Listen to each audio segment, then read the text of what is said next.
This is the MLW Radio Network.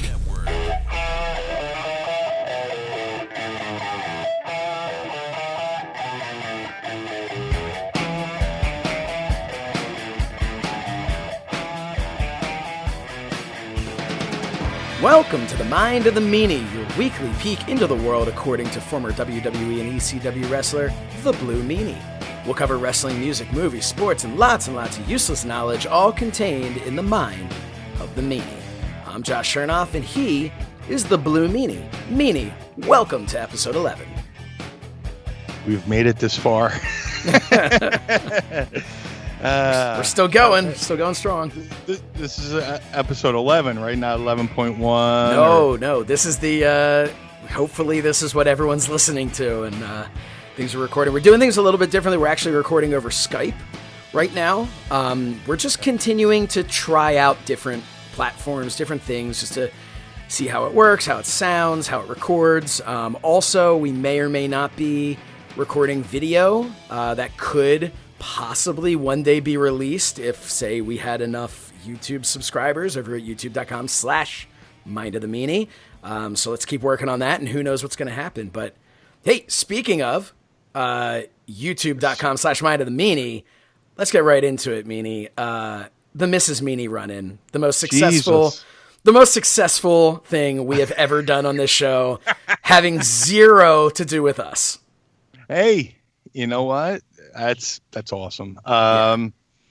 Meanie, like I said, is super creative. She's always thinking of doing different stuff. And like this whole thing was organic, where, because she's literally sitting in the same room, not right now, but literally, she's usually sitting in the room listening to me record. She's too big of a star now. She's not sitting in the room anymore. She's got her own show. She has her own wing of the house. But no, and I'm so deaf, my headphones are turned up so high so she can hear both ends of the conversation. So, but it just like became this like organic thing that we were doing, and where like I'll be telling a part of a story and she'll just remember a part that I'm leaving out, and she would just do a run in and be like, hey, and then all of a sudden this happened. Not like she's trying to, ball hog or anything like that, but it's like that's too early for a Manscaped commercial anyway. But she would just do it. She didn't want me to look bad. You know what I'm saying? She's protecting me, and it just became this thing where like people on social media are like, "I love the Mrs. Meanie running." Yeah. And then I think we came up with it on air where she should probably do something. And then like she's really crafty. She does stuff with vests. She makes her own custom vest, and her most prized vest right now is the Undertaker one. She's got a bunch of different ones she's working on, but the Undertaker vest is like probably her most over one, especially when she wears it to conventions and shows, and she gives people the 25-cent tour of her vest. But it just became this organic thing, and then she went to record it. We have a office in our house where we set up a backdrop and stuff like that, and she just started recording stuff, and little by little, she would watch it, and there's some things she wouldn't feel comfortable with, and then she would go back and re-record, and just to see where it came from, those initial recordings to the thing we uploaded on YouTube. I'm totally blown away, and that's just not me being a proud husband or big brother to Mrs. Meanie. It's just holy shit. I don't even. It's one thing for me and you to sit here and talk, but to talk alone in a room and try to get thoughts and emotions out. That's why, I was like, people are like, do a podcast, Meanie. I was like, do I want to sit there and talk to myself? Slowly lose your mind. Yeah, I know people who did podcasts where they're just talking to themselves, and they're like, man, I'm running on fumes. I don't know what the hell to talk about. And then, thank God I found you, and we started doing this. But like for her to go in a room by herself, and it's kind of like the old school MTV Real World confession room, where you sit there in front of the camera and just pour your soul out. And she just poured her soul out. So I'll tell you though, I was when I knew that you were sending this over and she had done all of this by herself, all the editing, all the whole idea, this was 100% her.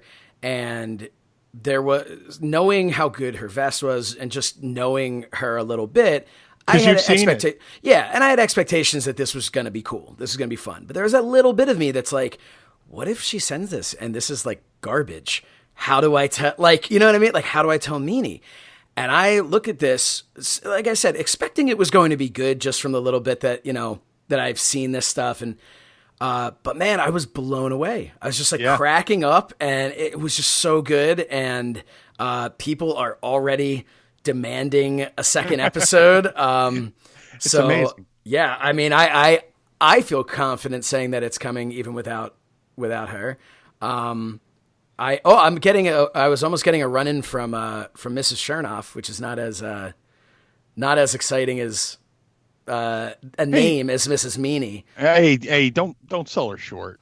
Oh, just the name, not the you know. Oh, okay. She I think she peeked into the office to see if I had the monitor for the kids for nap time, but I had already gotten it out of the room because we have had that situation in the past where we've had to pause it because all of a sudden I hear my son like playing with his wrestling figures in his bed, which for the most part he's usually has Hulk Hogan doing the job to the Blue Meanie. So that's the only way Hulk Hogan would be doing the job to the Blue Meanie. But let's just say that or in a video game if you're in a creator wrestler mode. But perfect transition. I had something written down, one thing I wanted to talk about. So a while ago, when we talked about you being in WrestleMania 2000 in that video game, I had mentioned that in the Raw game that came out, and I want to say like 2001, maybe early 2002, but I think it was 2001, the Raw game in the Create a Wrestler, if you went to the, I think it's like the second to last page, you would see this, they always had like the little like squares that you would like, that would be like the image for your wrestler, you know? They had the wrestlers on the roster, then they had all these drawings, and if you look through it, there was like Booker T, but he was bald. And it was like Steve Corino, but he had red hair. Yeah, it was like things where they're like very clear. There was Goldberg with hair. There's like very clearly drawings that were meant to be these people.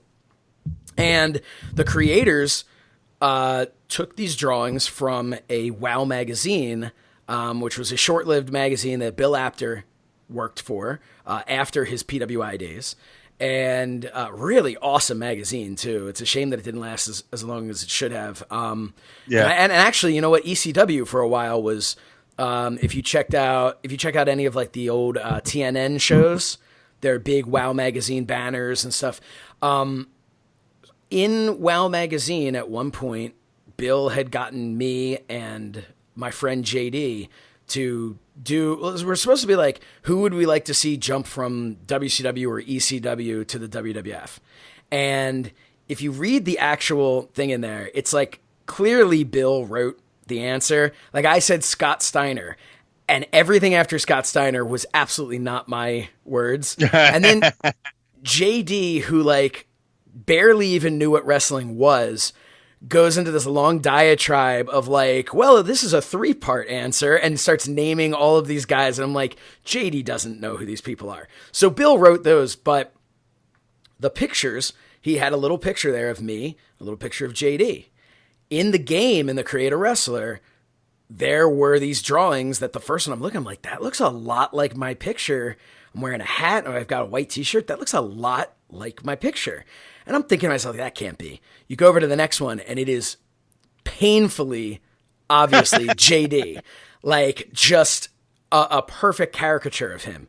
So I have been on every podcast I've been on and everything. I've asked people, hey, if anybody has it, can you take a screen cap or do whatever? Calvin Tan, my videographer when we're allowed out in front of people, and long time one of my best friends, last night, a bunch of the guys, and we'll do like Thursday nights, we'll get together and we'll do like a Zoom with each other to kind of stay sane during the quarantine. Last night, he breaks out, he shows up, he has the game. That's awesome. He pops it in, he brings it up, and it was like better than I even remembered. So he is actually getting a screenshot for me that I will be able to share on social media alongside, because I still have the magazine. So I will show you the actual pictures from the magazine, split screen with the actual pictures from the game. So we'll post that out, and maybe I'll put it on social media, and Mind of the Meanie will retweet it. But I just wanted to get that out there because this has been 15 years or so since the last time I saw that game. And it's like, it's been in my head. I'm like, I know this is true. I think people don't believe me. So now I'm finally going to get to share that. So that is it. That's pretty sweet, man. Because you were telling me a story. I'm like, man, this sounds familiar. And then you said you went and found it. Like, this what was it? Hidden gem that you're looking for, this Ark of the Covenant or whatever it's called, to finally find that's pretty sweet, man. That's pretty cool. Yeah, no, I'm excited about it. I can't wait for everybody to see it. And I want to see it. It's really funny. And when you look again, like because I'm sure I've seen it and I just never put two and two together. Well, when you see me, like if JD wasn't in it, people could have argued like, well, that doesn't really look exactly like you. And if you showed the picture of me next to it, you'd be like, okay, it's the same clothes and the same exact pose. And all right, yeah, this is probably you. But the fact that they did JD and made it, I mean, it basically looks like when you sit down and have a caricature drawn of yourself. There is a 0% question of whether or not that's JD. So that 100% validates my picture being me.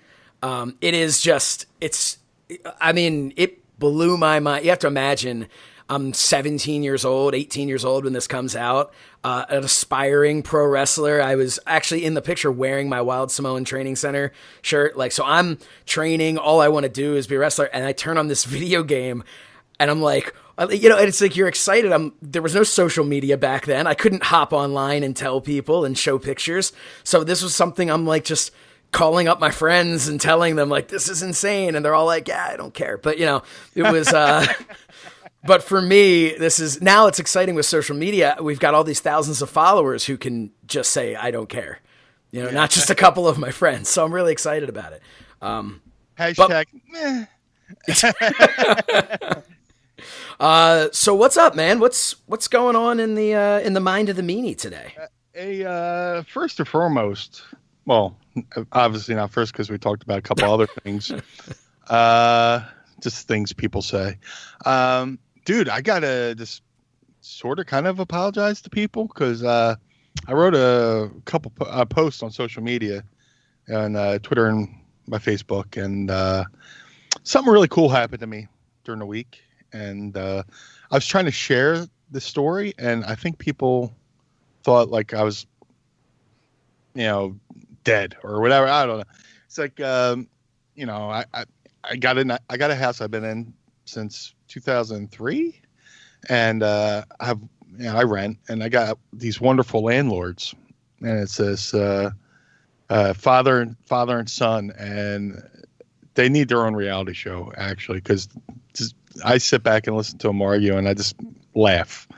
And but my landlord calls. I'm going, shit, man. Because when I was in a good way when the apocalypse started, and then when you're I learned it's not the money you make but the money you save. So I had stuff saved away like in a squirrel fund or whatever. Hide stuff. So I don't spend it. But I was doing good, and then the apocalypse happened, and then I kind of went through my squirrel fund and all this stuff. So I'm not hurting. I'm a little bit behind, but I'm like everybody out there that's listening. That's in a situation. So I just wanted to write this like really. Like, because there's so much bad news on social media right now. It's just like, I just wanted to share something that really cool that happened to me that kind of moved me. Well, it didn't kind of move. It moved me to the point where, like, kind of maybe got a little misty-eyed and, stuff like that. But my landlord called. I'm like, shit, man. Okay, how am I going to explain, hey, I'm robbing Peter to pay Paul, between phone, electric, all this, everybody's got their issues. So I'm not going to say like I have it worse than anybody else or anything, but he called. I was like, hey, what's up? And I'm expecting him to go, hey, when do you think you give me, give it to me, get me the rent? And I was expecting that. And then he goes, hey, how are you and Tracy doing? You guys need money? I'm like, Man. I was like, dude, I almost dropped the phone. I was like, what? I was like, oh, where are you? He's like, look. I know you're a proud man. Yeah, you probably wouldn't say it, but I'll say it for you. If you need X amount of dollars to go get some food, I'll drive over there right now. And this call was unsolicited. Wow. Just like he just reached out and said this to me. And I was just floored by his kindness and generosity. And I know people whose landlords are like beating down their door and, hey, I want my money. I got to pay my bills too.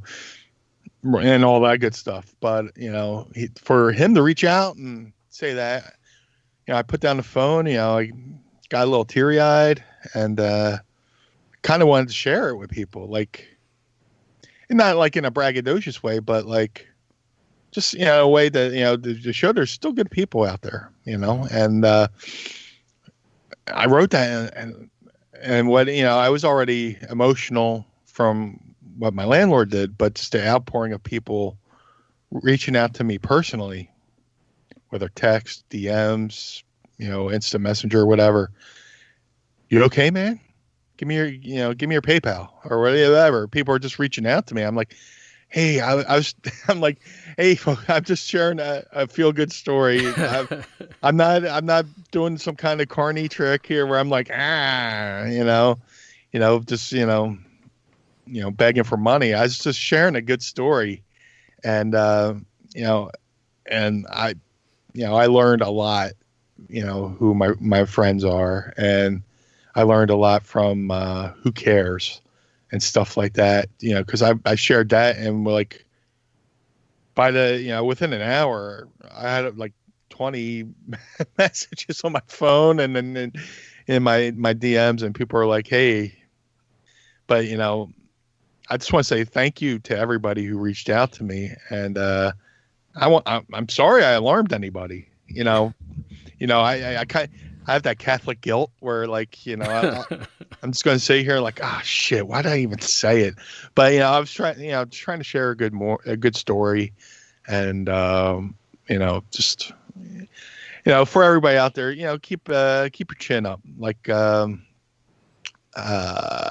there's a movie, C. Thomas Howell and Jamie Lee Curtis, like Grandview, USA or something like that. And Jamie Lee Curtis said this line in the movie, and it always stuck with me. It's like when you're neck deep in shit,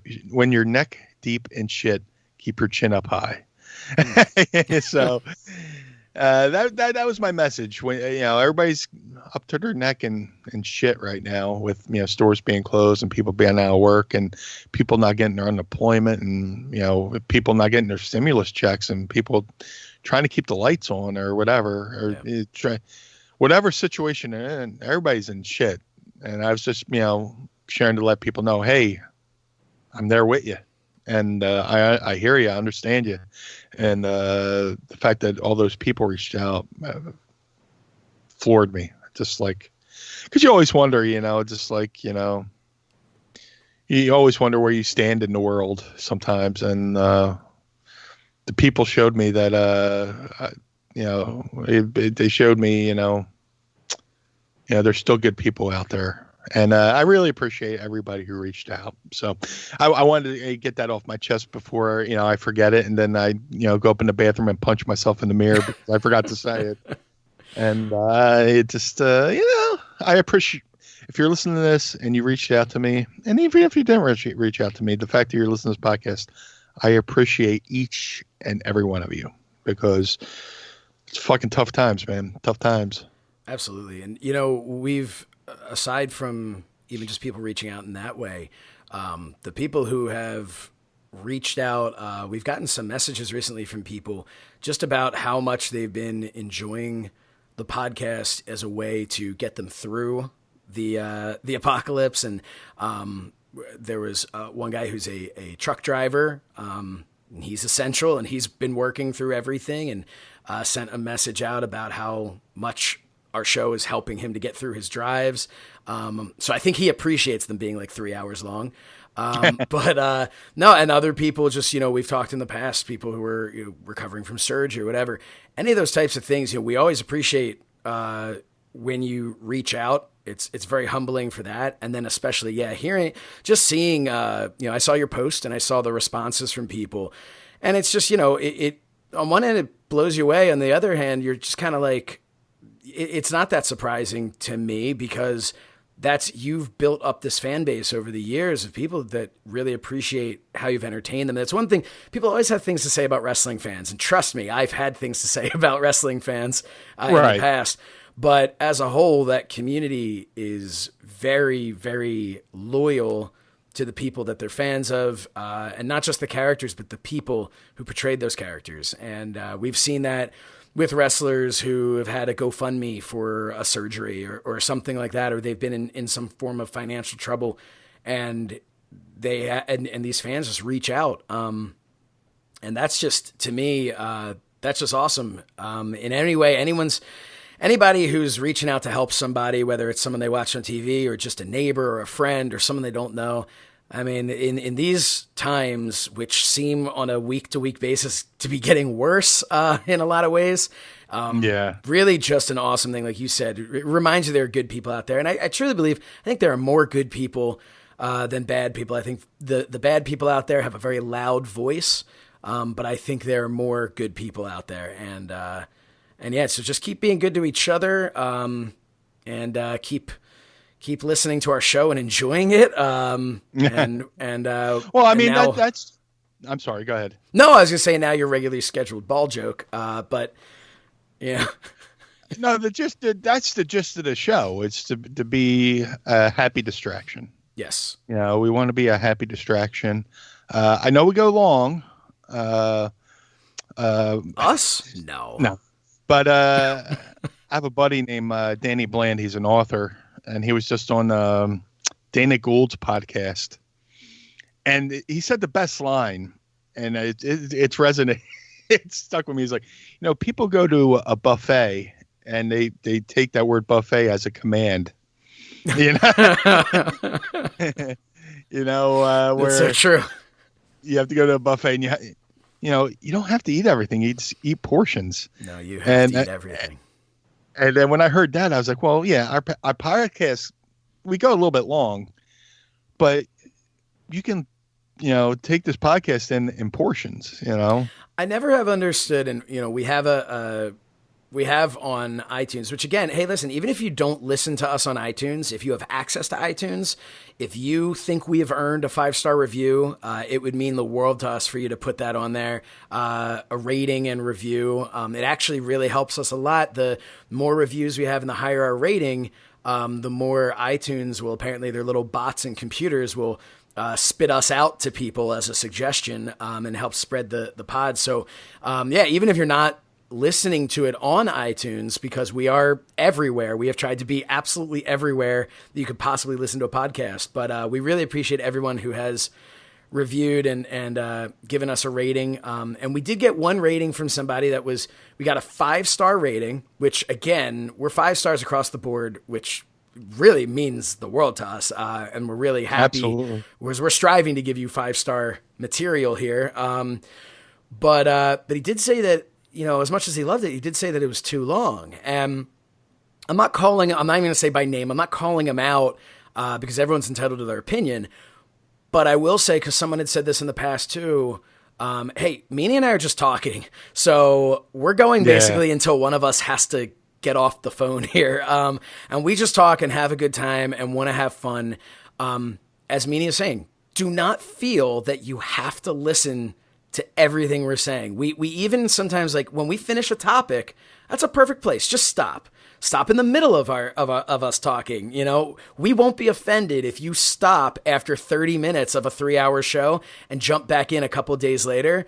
Like, we're not going to be offended. We're okay with that. We will still be there when you come back. Yeah. Waiting with bated breath, whatever. Yes. So but, no. this thing has been like very therapeutic and stuff like that. So, Yeah.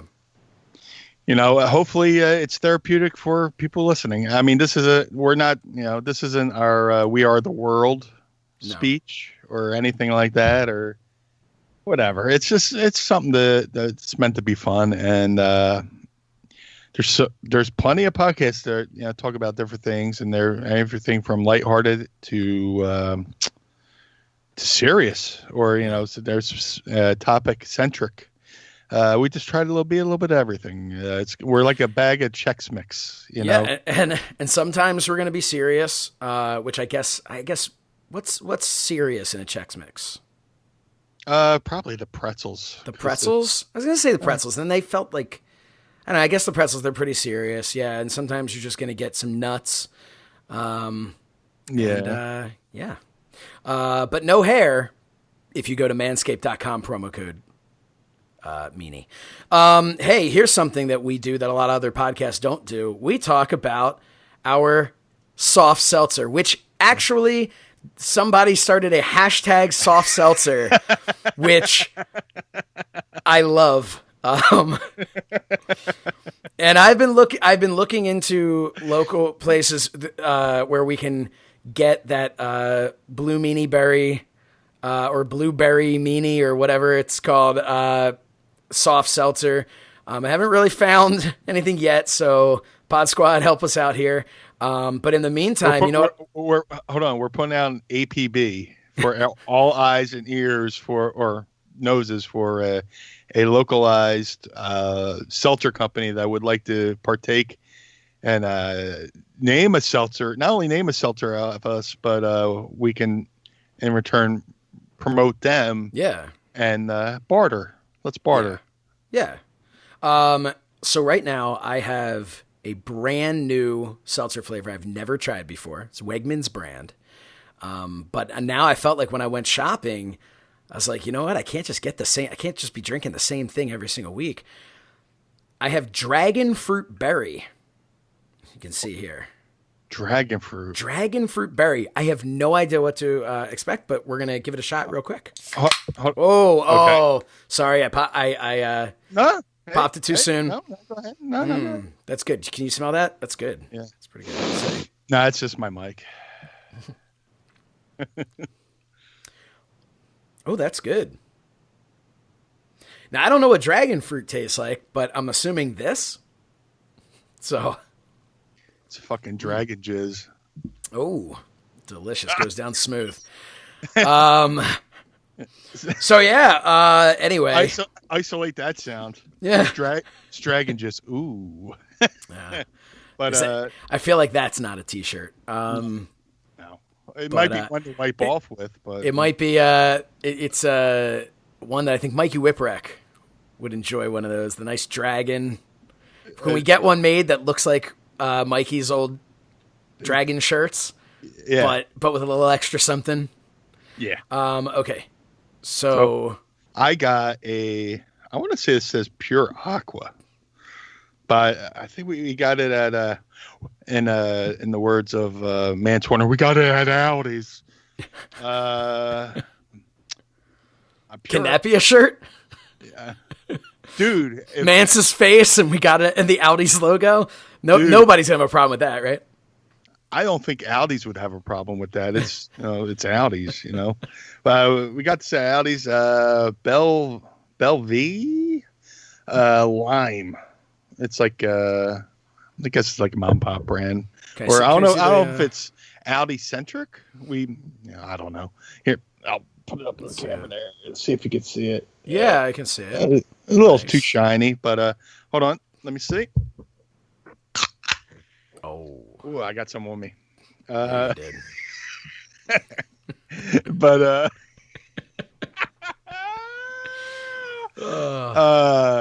what day is this? I was gonna say, are you tired and losing your mind like I am? Oh, dude, it's like Ren and Stimpy Space Madness over here. It's just like Space Madness. Hold on, let me take a sip. Hold on. Not too bad. It's lime flavored. I should have said lime. It's now. Well, you kind of put pressure on me now, so I have to buy like a different flavor every week. Yeah. But, I need to start. The problem is I'm buying these like giant cases of them. Yeah. Thankfully, I enjoyed this one, but the pomegranate one was like okay, but it wasn't one of my favorites. But I then had to get through like whatever it was, like 20 of them, because I bought the case. So I need to start buying just like individuals, just to try out for the show. If anyone has any recommendations for us, there's a beer store near me. And they do the thing where you can you get the carry-out container, and you could just go and pick out one of each different beer. Yeah, that's awesome. So you can figure out what you like, and then just go and buy a case of that. So I wish, I guess this is our dream where we can go into a store and. Well, maybe we can do that. Pick out individual cans of seltzer, just so we. I mean, if they're selling them individually, I don't think anyone's gonna have a problem with that. But yeah, you gotta find. I mean, you can go to like a Wawa or something, I'm sure. But they have like the Perrier and like whatever. Yeah. Like it's fine, but you're only getting like 3 flavors but you feel like a big shot. But thank God, like Mrs. Meanie said, thank God for not thank God for it, but we got that Philly beverage tax, and where they put like a ridiculous tax on sweetened stuff. Mm-hmm. So to counteract the loss of soda sales, they imported all these different flavored seltzers. So we're kind of benefiting from that because, I'm not really a soda drinker, but like I like the fizz. Mm-hmm. I'm a fizz junkie or whatever, and then I like the fizz. I think we just found there's the T-shirt.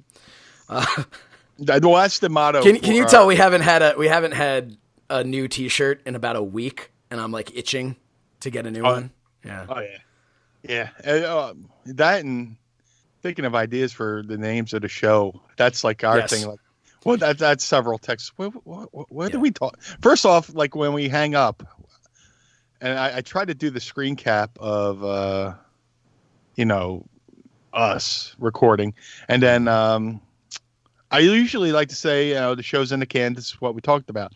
And I literally had to sit there and go, what the fuck did we just talk about? I'm sitting there like, and like, I'm dumbfounded. Like, as far as creative names, may I just say, I think I knocked it out of the park last week with time travel. The laziest.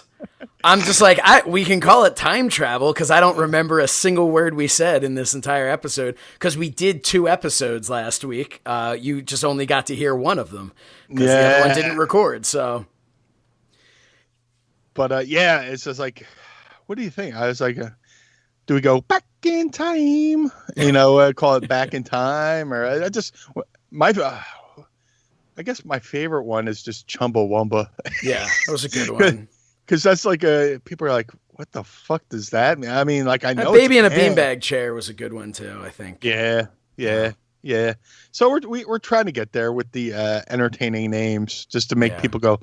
It's like we try to name a show after something we talked about. So when like we say it throughout the show, we should like have like a little bell sounder, like ding ding ding ding ding ding. Like when they say the name of a movie in a movie, Yes. Like, or like an album, like a song. You're hearing a song and you're just like, wait, you're listening to the whole chorus and you're like, I'm not hearing the name of this song. And then it's like in the bridge, it's said like one time and you're like, oh, okay, that's where they pulled the name from because it was a cool line. Yeah. And you're just, you're anticipating, you rock it back and forth. You're like, I gotta hear it. And then, and then they hit it and you're like, like Pavlov's dog. Did I say that right? Pavlov's dog. Yeah. Okay. Yeah. You hear the bell and you think it's supper time, it's just like ding, ding, ding, ding, ding. And you run over. But, so that's been one of my favorite things about doing the podcast. Trying to think of a fucking name. Yeah. It's fun. It's fun. Yeah. Because I talk about lazy. I just wanted to be like episode 1, episode 2. No, you kind of have to have like a reference point where somebody goes, oh, I liked this part of the Chumbawamba episode. And you go, oh, and even though I probably won't remember it because like I said, we'll be hanging up right now. I have no clue what we just talked about. We need like an intern who we can send the episode to immediately when we record it. They can listen, and then they can write in like the breakdown and timestamp everything, because I see a lot of podcasts do that. And full disclosure, I just don't have the energy to do that, to break down, to listen to the 3 hours back that we just did and break down a timestamp for every single thing. But I do think it's really cool. So if you're out there and a member of the Pod Squad and you want to be an intern for Mind of the Meanie and get the episode as soon as it drops, hit us up on social media at Mind of the Meanie. You could be our version of, there's a guy who does the Howard Stern show called Mark's Friggin' it's Mark's Friggin' Howard Stern recap or whatever. But like, he'll listen to the whole show and just write the recap, the breakdown and the timestamps and all that stuff, you know. If you want to be Meanie's friggin' court stenographer, you know. We get you have to learn how to do it shorthand, and you have to write it while we'll bring you in, and you just have to write all the notes while we're doing this live, transcribe the entire thing. And it's gonna be a fucking tough process, because at like 20 minutes we'll be talking about something and we'll drift off to another topic, and then like 45 minutes later we'll get back to the 20 minute mark. Yeah, what are they gonna do? They'd be like, at the 20-minute mark they talk about this, and then it's like at the 45-minute mark they continue talking about what they began talking about at the 20-minute mark. But at the 24-minute mark, it was just all seltzer. It would be like throwing spaghetti against the wall. Just like just lines and lines of where we go in and out of topics and stuff like that. It's like, hold on, let me get a little sip of coffee for the apocalypse here. Do it. Because like I say, I double fist the coffee and the seltzer. And believe it or not, talking, it gets tiring. It's weird. Yeah. Get like this runner's high, you know. I've yet to get tired from talking. I'm not tired, but like I get like. No, I'm kidding. I just talk a lot. It's kind of like a buzz. People talk about like that runner's high. You get the endorphins going. Like after like, you know, we're done talking, I put the headsets down. Like I got like a little buzz to me. I'm like, I go take a shower because I'm like, I feel like I just worked out, and I also feel just a little dirty.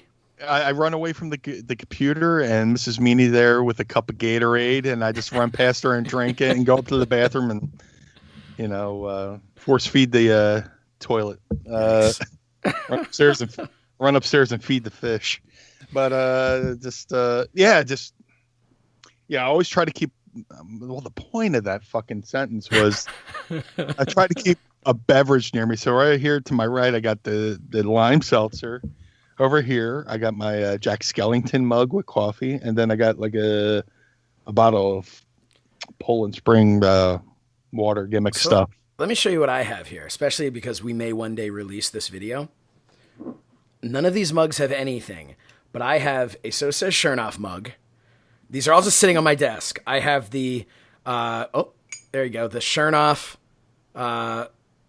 Premium Broadcasting. It looks like Smirnoff. I love that one. Yeah. I've got just the Shernoff S, and I've got where is it? On the Ropes. Because I don't actually have anywhere to put these. But I have them. Ceramic? Yeah.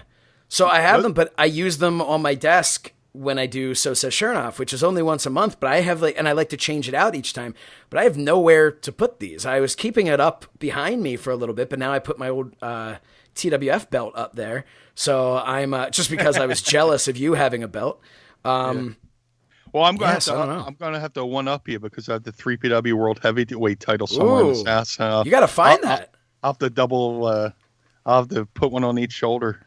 Yeah, I know where it is. I just don't want to fucking get it because I'm fucking lazy. But you know, I'll get it. I got it. Who made that belt? Oh my god! His last name was Price. I feel bad he's no longer with us. But he made a lot of belts for a lot of people. Oh my god! It's no longer there, but it was championshipleather.com because they would sponsor 3PW events. Like when we're doing 3PW shows, I would do the program that we would sell at the shows with, you know, tonight's lineup, results from the last show, maybe an interview with one of the wrestlers. And, I would do the layout, print it out and stuff like that. I would always put, 3PW was sponsored by our championship belt was made by Championship Leather. And, oh man, I wish I'm going to say, I don't want to say a wrong name. So, it was Championship Leather. I can look it up and, we'll talk about it next week, but, it's a kind of like he had this thing, it was called prefab belts. Okay. Where you crank out like a bunch of different, like the same plates and stuff like that. But there's the center plate where you can insert the company logo. Like you go to a trophy shop or whatever and get something laser engraved. And he would do that. And he, out of kind of his heart, donated that belt to us because, like I say, it's bartering. Yep. You gave us a belt. We tell people where to go get a belt from you. So, hey, we'd be happy to barter with everybody. You can give us money and we'll give you a shirt over at prowrestlingtees.com/mindofthemeanie. Is that bartering or did I get that wrong? No, that's wrong. That's selling, but they can still do it. And I'll continue to sell for these people. That's all, most of my career has just been selling with no offense. But and I do want to say we're not launching into a whole merch thing now, but thank you to everybody. We've just in the last few weeks, just more and more sales. There's actually 2 of them came in today. Really, which I don't even think I told you about, but you son of a bitch. Yeah. Well, I can't, embezzle if I let you know that the money's there. So no, but this is like this is our Always Sunny version of embezzling. You tell me you embezzled and I still don't get the fucking point. Yeah. No, but yeah. So just thank you to everybody who's continuing to purchase the shirts over at Mind of the Meanie, mindofthemeanie.com. I shout out to Jeffrey Mitchell, who's been tweeting our he's been tooting our horn, I should say. Jeffrey Mitchell, if you don't know who he is, he's part of this group called Sons of Ben. If you I think it's on Netflix. If you have Netflix, type in Sons of Ben. There's this group again called Sons of Ben, and they were pivotal in getting Philadelphia its first professional soccer team, the Philadelphia Union. And it's funny because the soccer team had a fan base before there was a team. Mm-hmm. They would go around the country with banners and signs, banners, whatever, and they lobbied for the city of Philadelphia to get a soccer team, and they were so successful in doing it. Now we have the Philadelphia Union, and Jeffrey Mitchell's a part of that crew. I got a bunch of friends who are part of the Sons of Ben. They're great people. They do a lot of great charity work, and you could join the Sons of Ben. You could become a member of Sons of Ben. But Jeffrey Mitchell, who is part of Sons of Ben, has really been out there, amongst the Sons of Ben, promoting our show, telling people, hey, listen to the Mind of the Meanie, and it hasn't gone unnoticed. No, not at all. And I felt bad that we didn't give him the title of president. So I think we might, but I don't know. I think we might have to have a co-presidents here because he's really been great at spreading the word, and we really appreciate that. He's a real, and as you mentioned, he's a real SOB, son of Ben, and that's and he does a lot of great charity work too, where him and his son will grow their hair out, and then they'll have their head shaved, to fight cancer and stuff like that, and he'll raise money that way. I shaved my head to fight looking good. Dude, I'm so disappointed you didn't do the before and after photo. I did. I sent you a before and after photo. You sent it to me, but I don't know if you posted that one where you're all Kramered out. Oh, hell no. I'm not posting my God. That. You look like what's that movie, Eraserhead? I was like, geez. Yeah, it was not good. Like you're like the Bride of Frankenstein over there. That's like holy shit. Yeah, it was it was bad. It was bad. Yeah, no, but not to get away from his charity work. No, you want to get away from us talking about your fucking talking about hair. my hair. God, I'm doing every day. I'm just praying it's going to come back. Oh, it's coming back pretty. It's good, coming. man. It's coming back. It's getting there. It depends on. You're kind of like you're in Brad Pitt Fight Club short now. Yeah, so. I was going to say definitely not in Brad Pitt Fight Club shape. Maybe above the neck. But man, this quarantine been. I don't think. Yeah, he's got a washboard abs. I got the fucking tub. It's just holy shit. You know, he's got a 6-pack and I got the fucking quarter keg over here, man. God damn. I told my wife the other day, I was like, I need, as much as we're hoping, because she is at this point 38 weeks pregnant. Sounds like a movie title. Yeah. So we're expecting that baby to come sometime soon. But I am coming down the aisle. Yeah. I am looking forward to when she says, all right, I need to lose some of this baby weight. We're going to start eating a little healthier, going to start exercising, because I have no, self-motivation. If she's snacking on something, which she has every right to because she's pregnant, I just have to jump into that. And, man, when I first met my wife, there was so much. I was in pretty good shape at the time, but she was in so much better shape than me that it motivated me.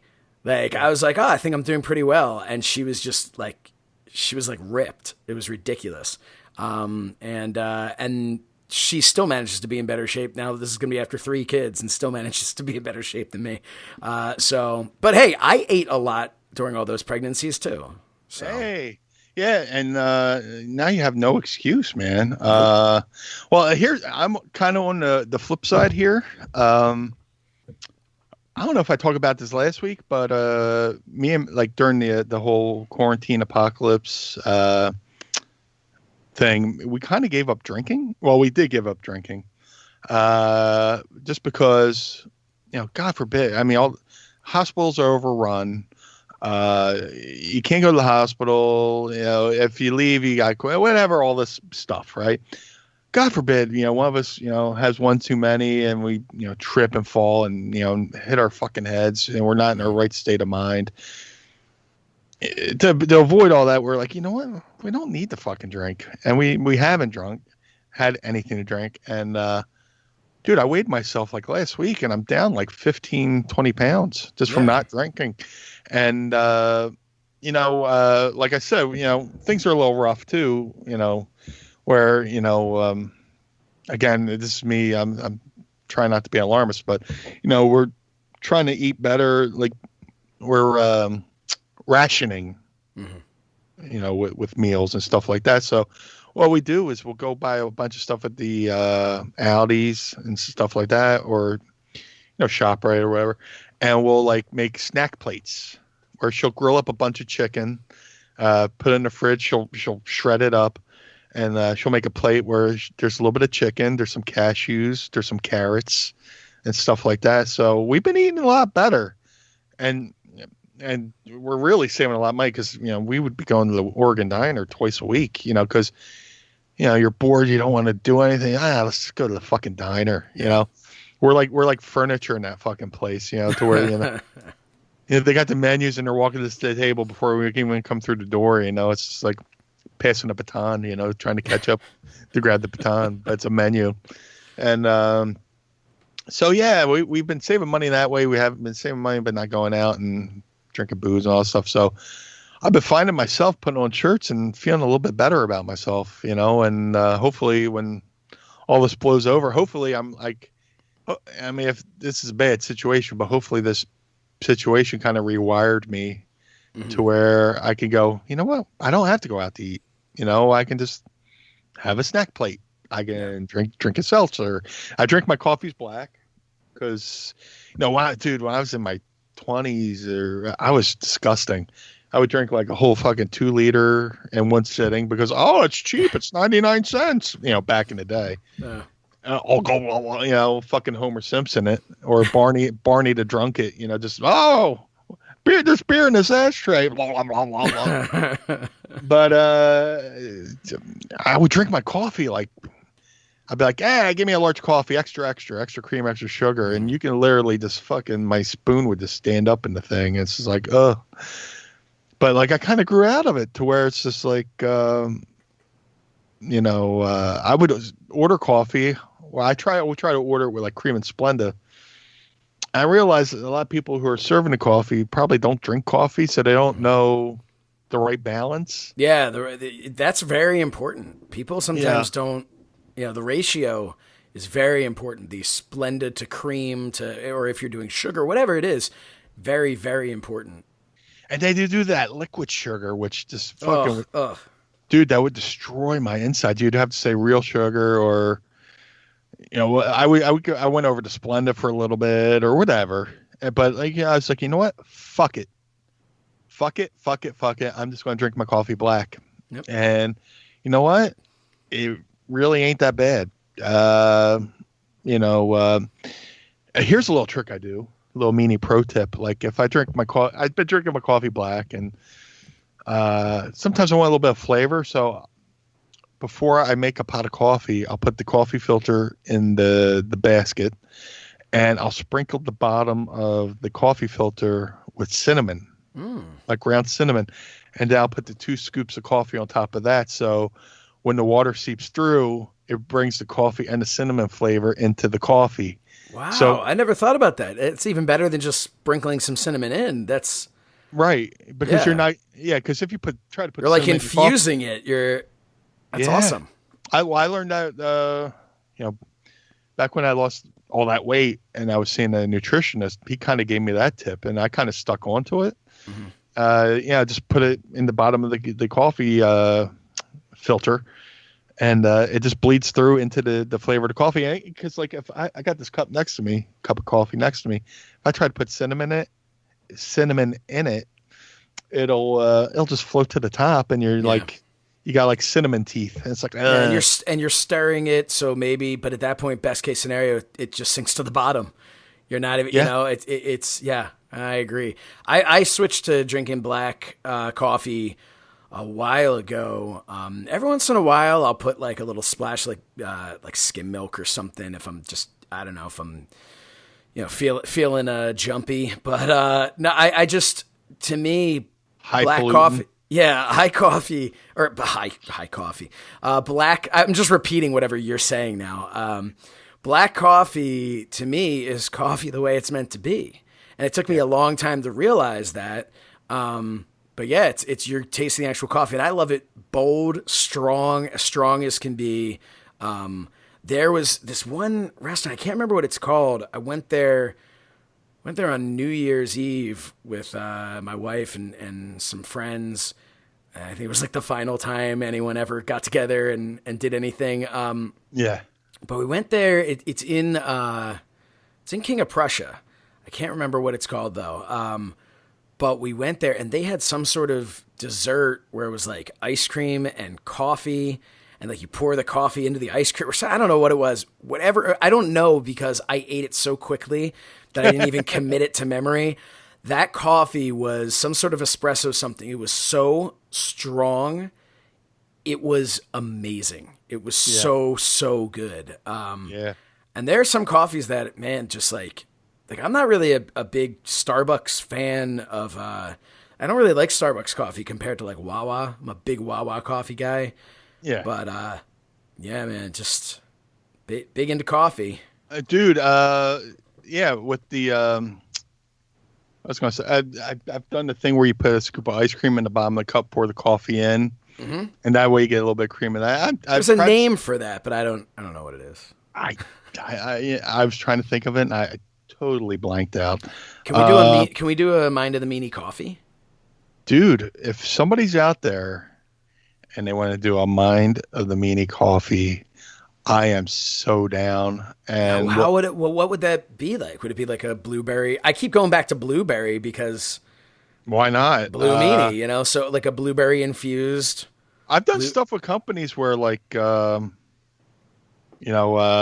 there's this company out in California, Grill 'Em All. I had a Blue Meanie burger for a little bit that had like blue cheese on it and stuff like that. And then right before the apocalypse, I think I talked about this on the first episode of last week.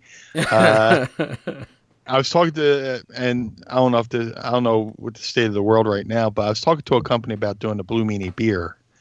And it was just a matter of a couple months, preparing to do it. And now that's up in the air, and that they were going to do something with like blueberries.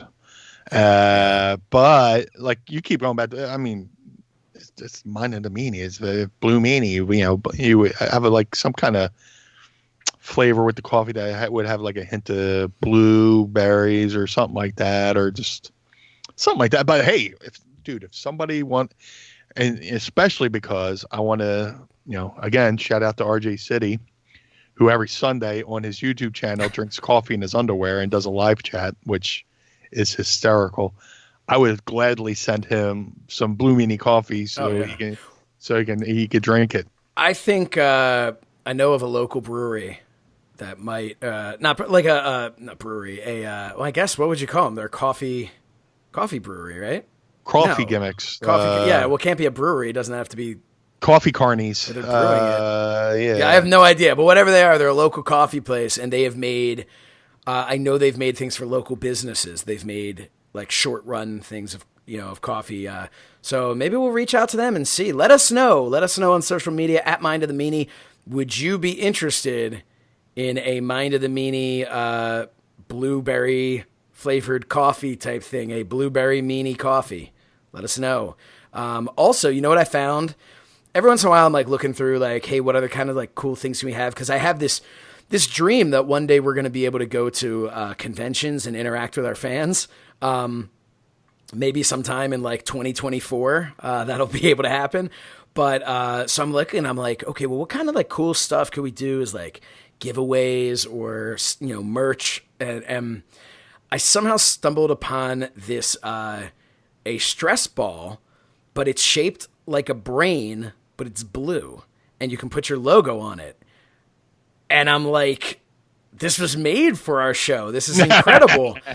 But the problem is you have to do a minimum of 200, right? Which puts out a decent amount of money, which I'm not concerned about putting out the decent amount of money as long as we could get it back. But it's like the money that you'd have to spend is like already high enough that I'm like, I don't know that I'd be comfortable charging someone that much money on top of that to make anything else, to make any sort of profit. So it ended up, I'm like, I don't know if you could be like, hey, here's a little brain stress ball. Would you like to give us $5 for it? And people be like, no, I don't want to give this to you. Like, what else comes with it? But no, so I'm trying to come up with ideas.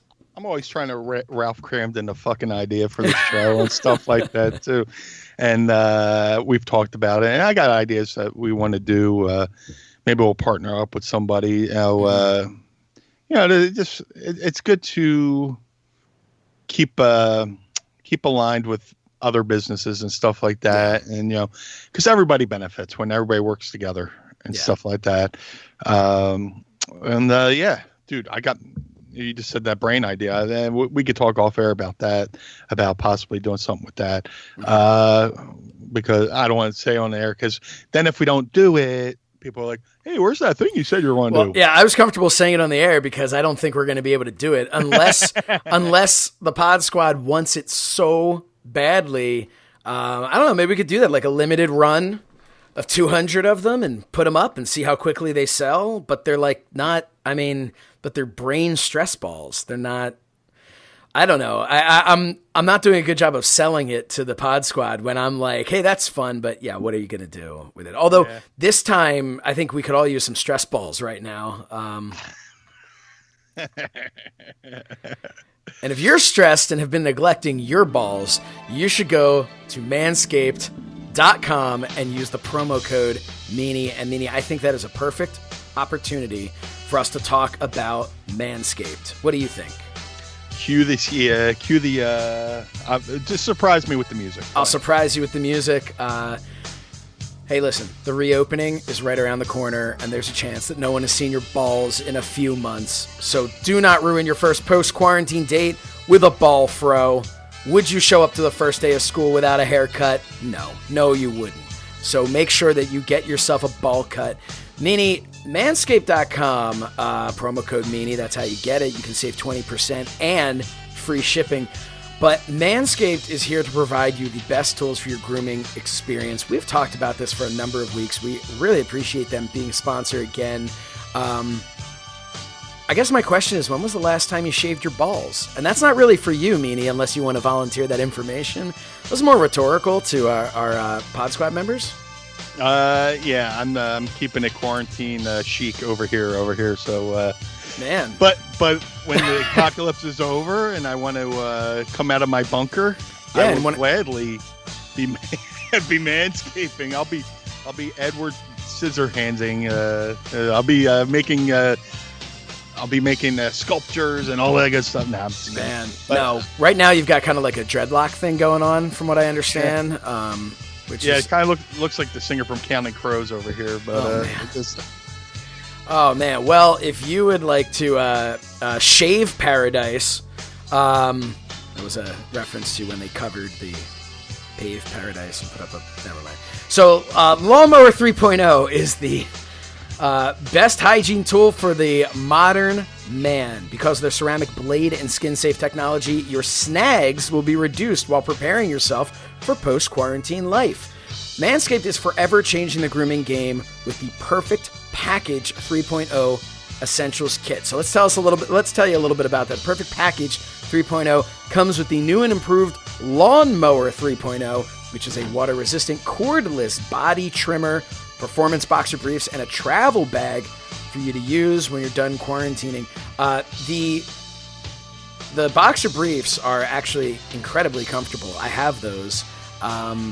They're kind of like that, workout material, kind of, almost like a spandex, but not too tight. It's like the perfect cradle for, sometimes you can do a cradle, sometimes you can do a small package. Well, this is a cradle for a large package. The Perfect Package 3.0 also comes with the Crop Preserver and Crop Reviver. The Crop Preserver is anti-chafing ball deodorant. Crop Reviver is spray-on toner for your balls, because everybody's balls need some toner. There is a light at the end of the tunnel, and there is also a light on the Lawnmower 3.0. So make sure that you treat yourself for making it through this quarantine with the Lawnmower 3.0. Get 20% off plus free shipping with the code Meanie at manscaped.com. That's 20% off and free shipping with the code Meanie at manscaped.com. We thank you so much, Manscaped, for sponsoring, and you will thank us and Manscaped for helping you to take care of your undercarriage post-quarantine, and your partner will then thank you in turn. Meanie, anything else you want to say about trimming your balls?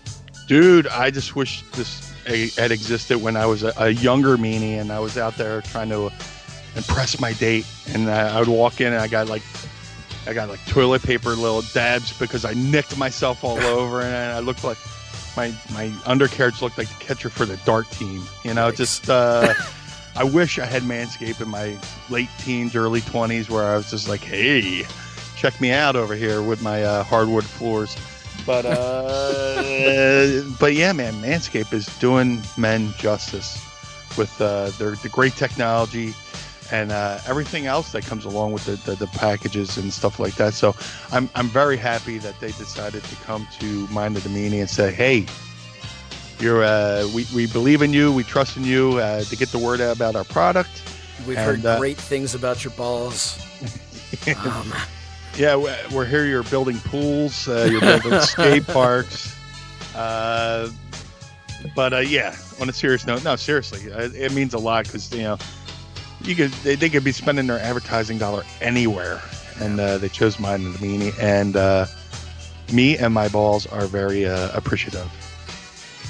Me and my plums. Oh my. Yeah. Hey, so we're talking about you're talking about high school and everything. We are in the graduation time for high schools, colleges.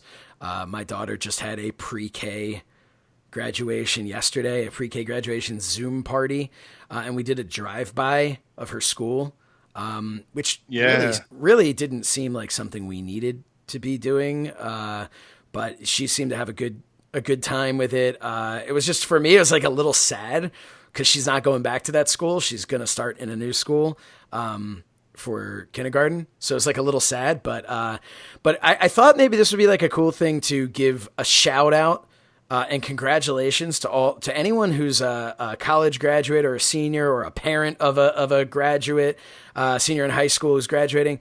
Cause I've just been driving by and thinking about, like, you know, we talk about all these different times in our lives. Last week we were talking about time travel, and I've just been talking about, like, thinking about how when I was in high school, some of my lifelong friends, my friends I still have 20 years later, the friendship really happened towards the end of senior year.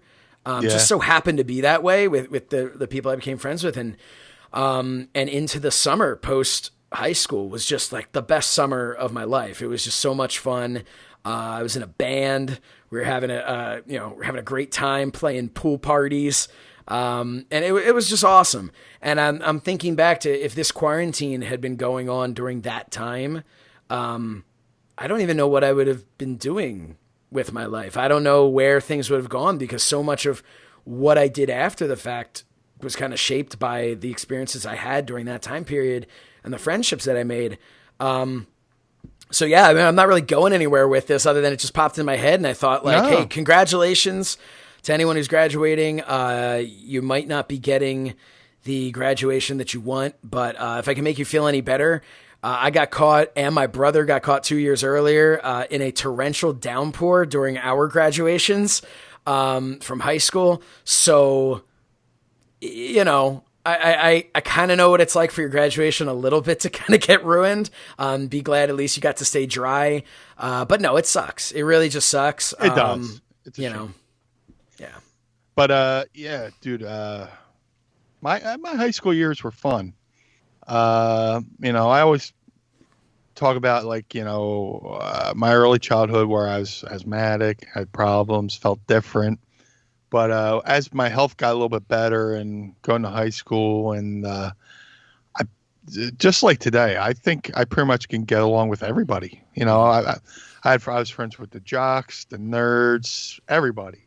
You know, and that my senior year, like put it this way, like I graduated in '93, and to me, like, '93 is like probably one of my favorite years of my life. Like, there's certain years where, like, you remember the number. Mm-hmm.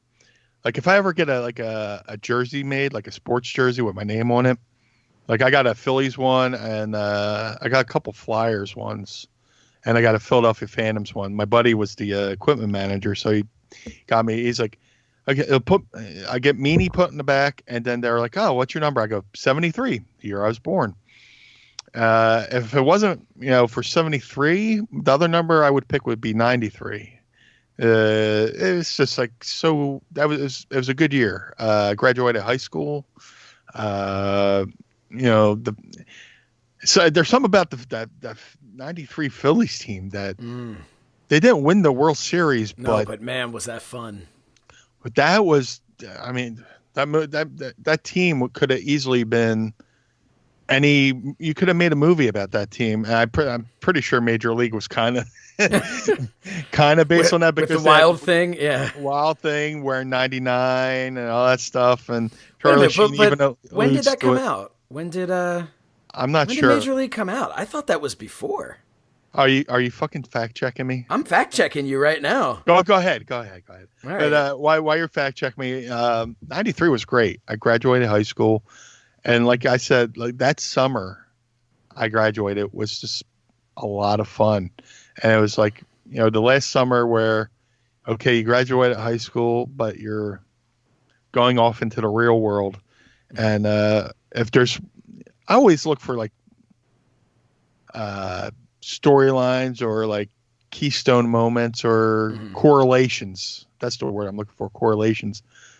When I graduated high school, we had our graduation at the Atlantic City Convention Center, and not in the main part where WrestleMania 4 or 5 was, but there's this other annex to it where there's a stage, there's stuff like that. And when I went to my first ever wrestling show. It was a WWF show in Atlantic City Convention Center in this annex right off the main convention center. So not only did I go, I went to this annex to watch my first ever professional wrestling match. I graduated high school in the same room I watched my first professional wrestling match. That's so cool. To where that was the year I was going off to save my money. And then within a year I was at, wrestling school and stuff like that. So I always look for like neat little correlations between, my real life, my wrestling life and stuff like that. So I wish I could have gone back and wrestled in that room, but I did eventually go back and wrestle in Atlantic City, and a couple of my friends from school were in the crowd. It's so weird. Like ECW went and ran a show in Atlantic City, and we get in the ring, and I look out into the crowd, and I'm like, "Holy shit, that guy looks like my buddy Lenny from high school. Holy shit, that is Lenny." And he's like looking at me, "Bry." I'm like, "Len," So I just like cool things like that, And I still keep in touch with my friends from high school. Right? Hey, if I could work this in real quick, please. I have a friend from grade school and high school named Justin Daniels. Him and his wife Penelope have this awesome shop called Fairpoint Toys in Mays Landing. And he's been working on this thing forever. We went to grade school, high school together. We always dreamed about being in a band together. I tried to learn guitar and I sucked at it. And he went and borrowed my guitar, which I wound up just, and he went on and become this like amazing guitar player. And he's in a band called Solace as well, like a stoner groove rock type band. And but like he's always had this project called Farpoint Toys, and he eventually would piggyback off other store spaces. He would do I want to say it's called dioramas, where he does like a movie set based on toys and stuff like that. Oh wow, you that's could awesome. And, he would do all these really cool things. Him and his wife Penelope. So they found this place in Mays Landing, and they worked super fucking hard on it. Every floor tile they put in there by hand, every display they put in by hand. They worked hours upon hours upon hours of making this place special. And they would have like a toy day there, and it's people from all over would come around.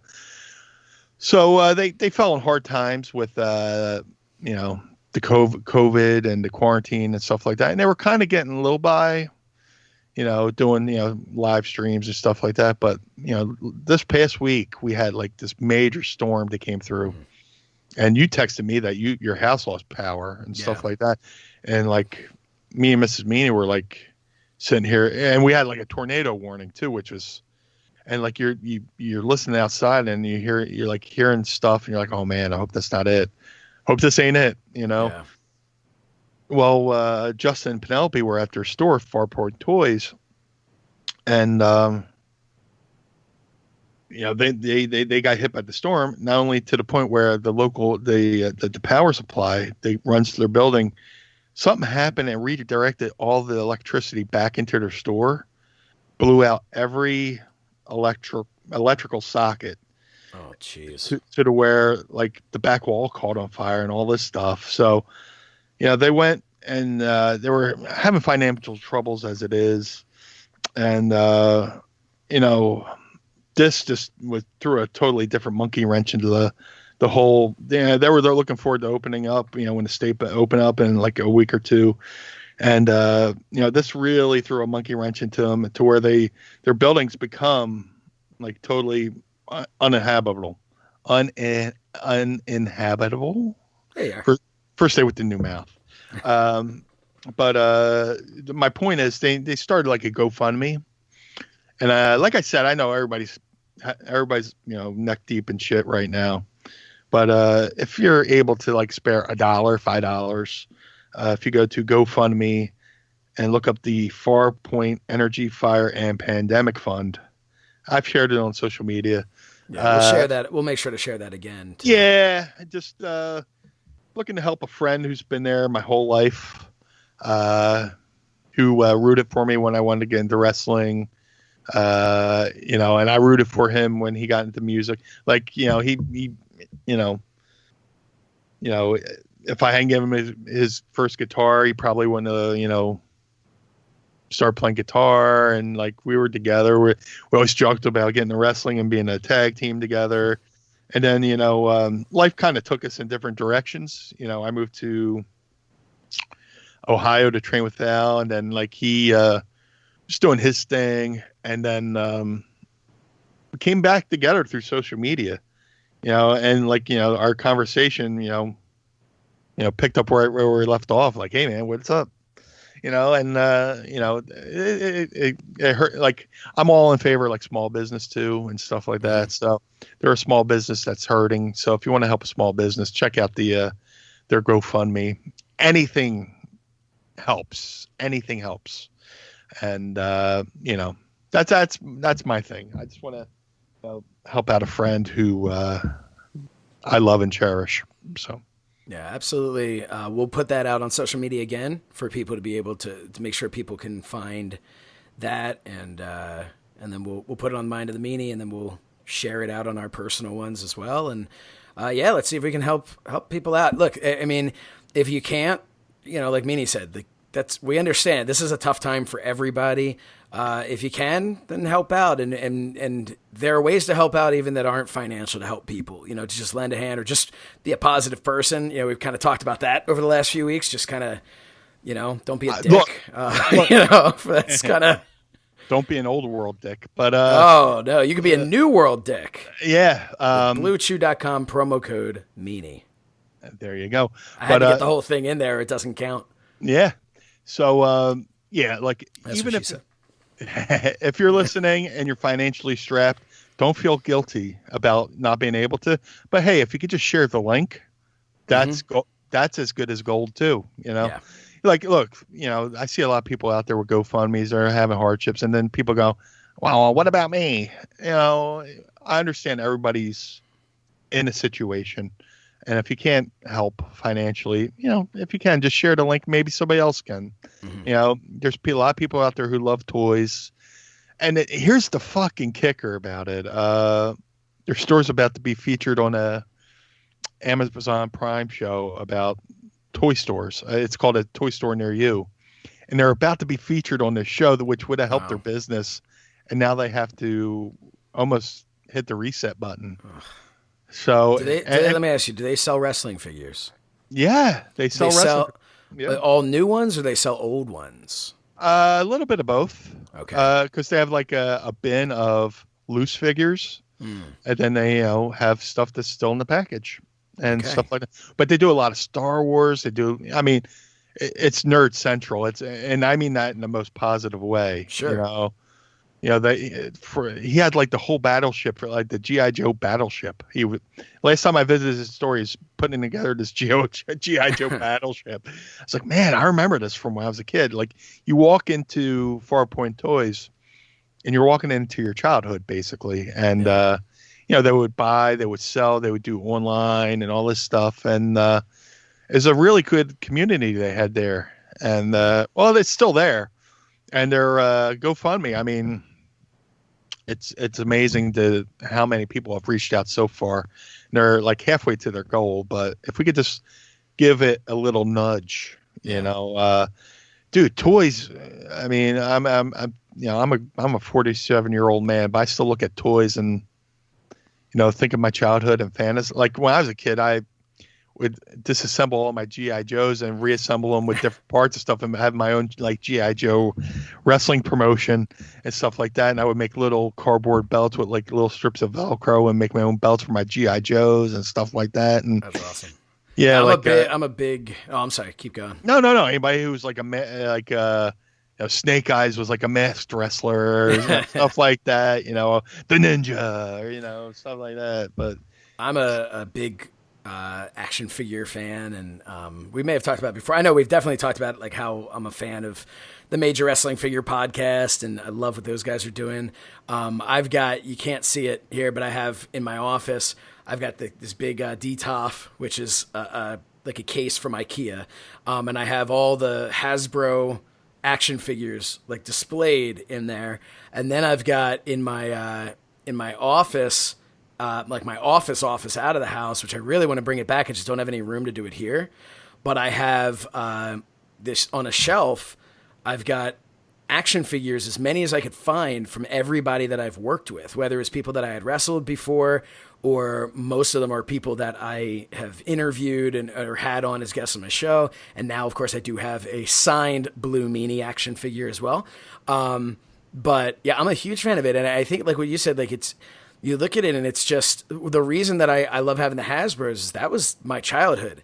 So, you know, look, I'm not sitting there with my little fig fed and playing with my figures today. But I still get a good feeling when I can look over there, and I'll never forget when I first set this up. It was back when I was doing the AptoChat podcast, and we had Ted DiBiase on as a guest on there. And this is before I'd ever met him in person or anything, but I'm interviewing Ted DiBiase, and I look over one of the first figures I ever got was the Hasbro $1 Million Man figure. And it was just, I'm looking at that figure and I'm thinking to myself, man, like I remember as a kid playing with this toy, and now here I am talking to him, asking him questions, and it was just such a cool thing. And it's, I feel like it kind of grounds you, especially when you're involved in any way, shape, or form in the wrestling business. It kind of like brings you back to remember like when you fell in love with the business. At least it does for me. It's just, you know, I'm constantly, I know there's some He-Man figures coming out. There's some Ghostbusters figures coming out. I know they've got Back to the Future figures are coming out soon. And like, you know, I'm going to have to get as many of those as I can. But, and now I get to watch. You're talking about what you did with the G.I. Joes. So I used to take my wrestling figures, and if like a new guy would show up on TV that I didn't have, I would just paint my figures to look like, you know, either I'd change their outfits. Like if a guy had, like I remember I had a Mr. Perfect figure, and then he had that like black airbrushed singlet that he wore that one time. And so I painted the figure black, like I painted a singlet black and like put all the little like stars on it that he had. And so now all those figures, obviously I had to replace them for display because I'm not going to put those on display. So I just gave them to my son, and he plays with them now. And he'll always ask me, he'll be like, why you paint him? Why you paint him? And I'm like, because Daddy was impatient and wanted new action figures, and they didn't have them. And, you know, and that's, so it's fun. I get to see him play with them. I used to have a Bret the Hitman Hart on the shelf over my shoulder until this morning when my son came in and said that he does not belong in my office, that he belongs in the bin downstairs with all the other wrestlers. So, yeah. At least he's enforcing rules, man. He's enforcing rules. Yeah. So you're just saying that because Blue Meanie keeps winning all the battle royals. I know where my bread is buttered, buddy. Yep. But yeah, I'm a big fan of that. But yeah, it goes back to, you know, any of these places you go into these toy stores. It's just a good feeling, man. You see any of these ones that have like the retro stuff, that have the old stuff. I love it. And, I dream of having enough money one day that my wife will not yell at me for coming home with, you know, a giant Castle Grayskull or, you know, for that I spent like $1,000 on, you know.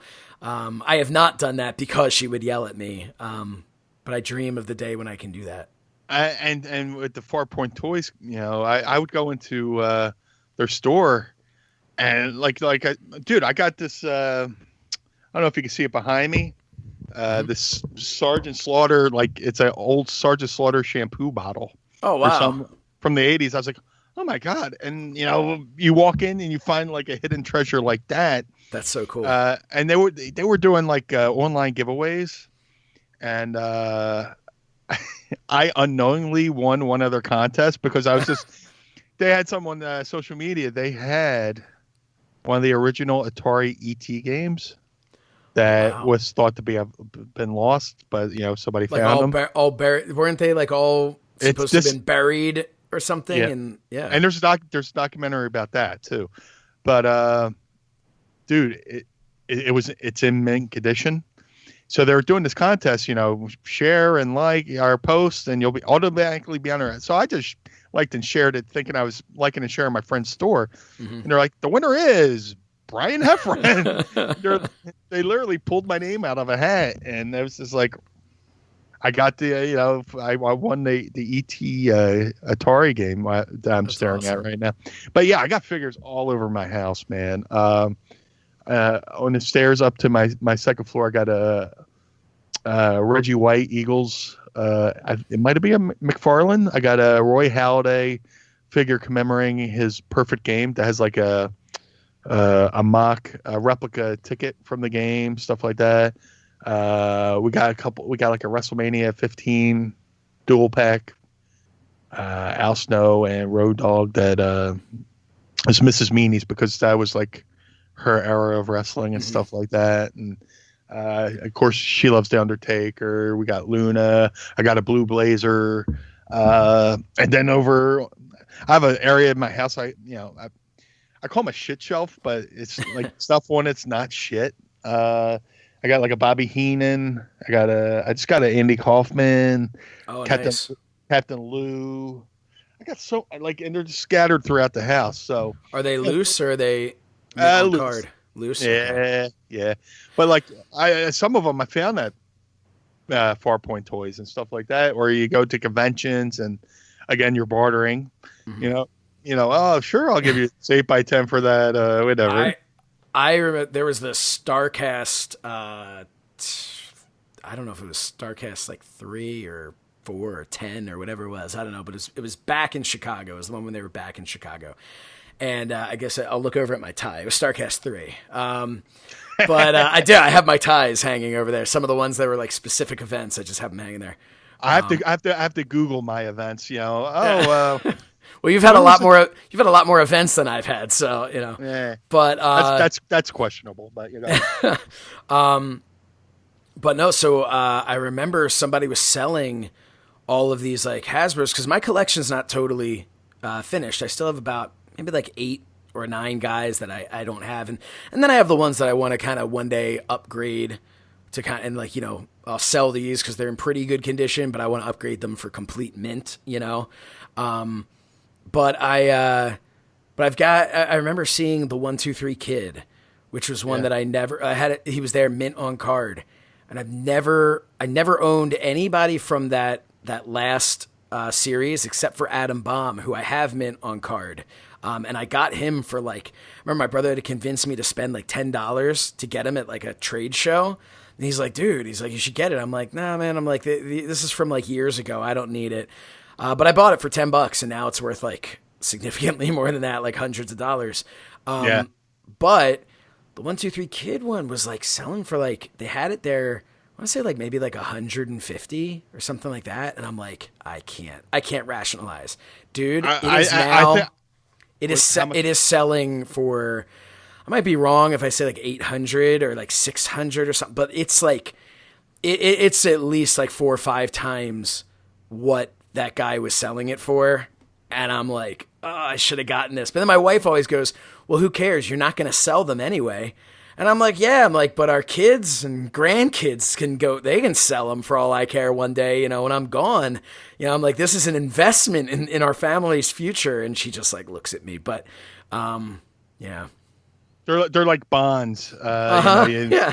You're sitting on them and just. I was going to ask, and I'm sorry I stepped on your toes. No, not at all, man.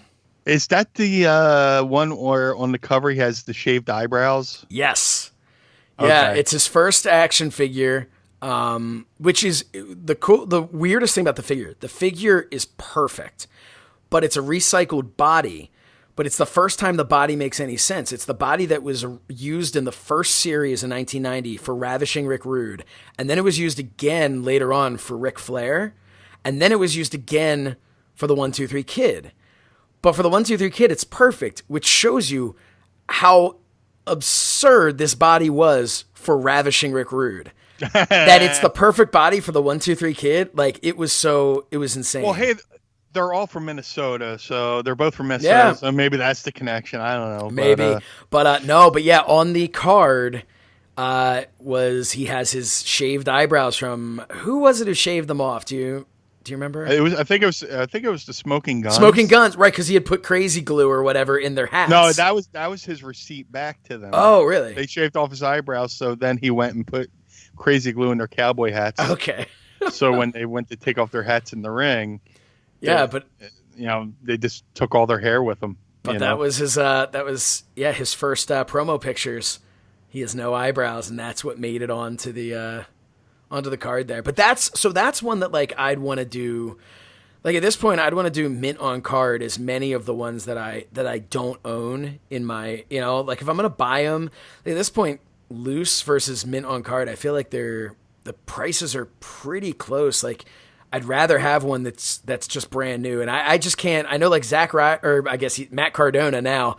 I know that Matt likes to let him breathe, as he says. He has to open them up, and sometimes like I do believe like you have to. So like over my shoulder, I have a Peter Venkman action figure. It was like from a few years ago, and it was supposed to be like a collector's thing. So I kept it mint on card for a while. My brother got it for me. I kept it mint on card. And then one day I looked at it, I said like I could see in the package, there were like all these really cool, like you can't really see it, but like he's got everything, like the trap is attached to him, but can come off and like go in front of him.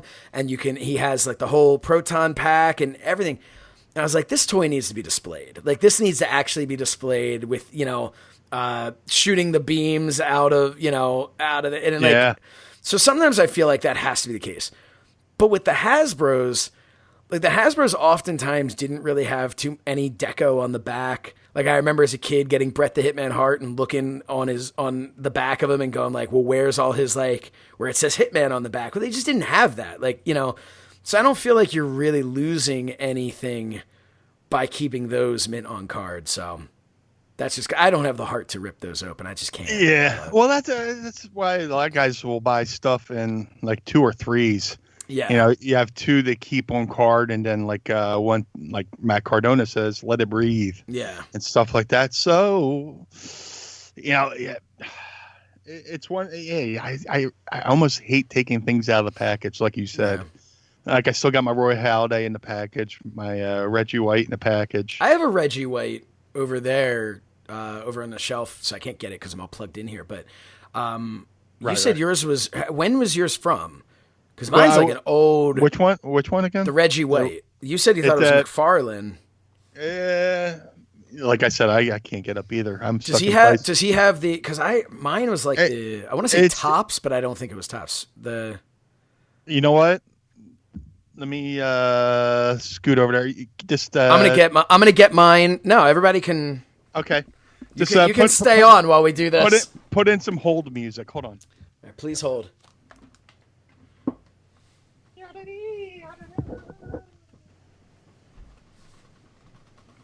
All right, I'm back. Meanie's not back yet, but I've got my Reggie White right here, number 92. Now, you say he came with a helmet, but I don't have that. Let's see if we ever put this on, if we ever put this thing on YouTube, you'll be able to see the video. And he's got this little like stand.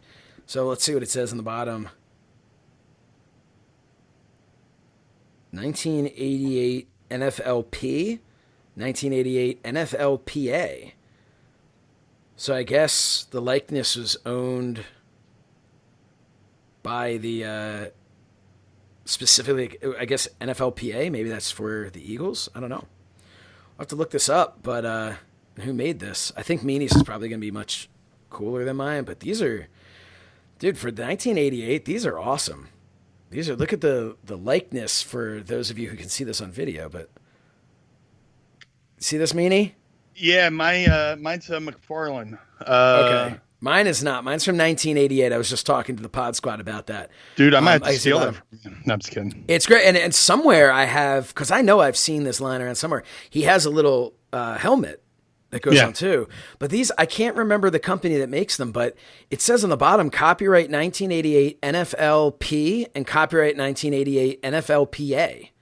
Okay. So I guess So, which I think is interesting that like NFLPA, like it's got to be for Pennsylvania or NFLP for Philadelphia or like Players I'm wondering Association maybe. Okay. But it's NFLP and NFLPA. I'm going to have to look up what that's all about. By the way, I did look up, speaking of the 80s, let's see, Major League, 1989 is when that came out. So I'm pretty sure Mitch Williams got the Wild Thing name from the movie. Hey, either way, it's cool because that 93 team was fucking amazing. I still got the VHS home video called Whatever It Takes, Dude. And when Lenny Dykstra was mentally sound, maybe, I don't know.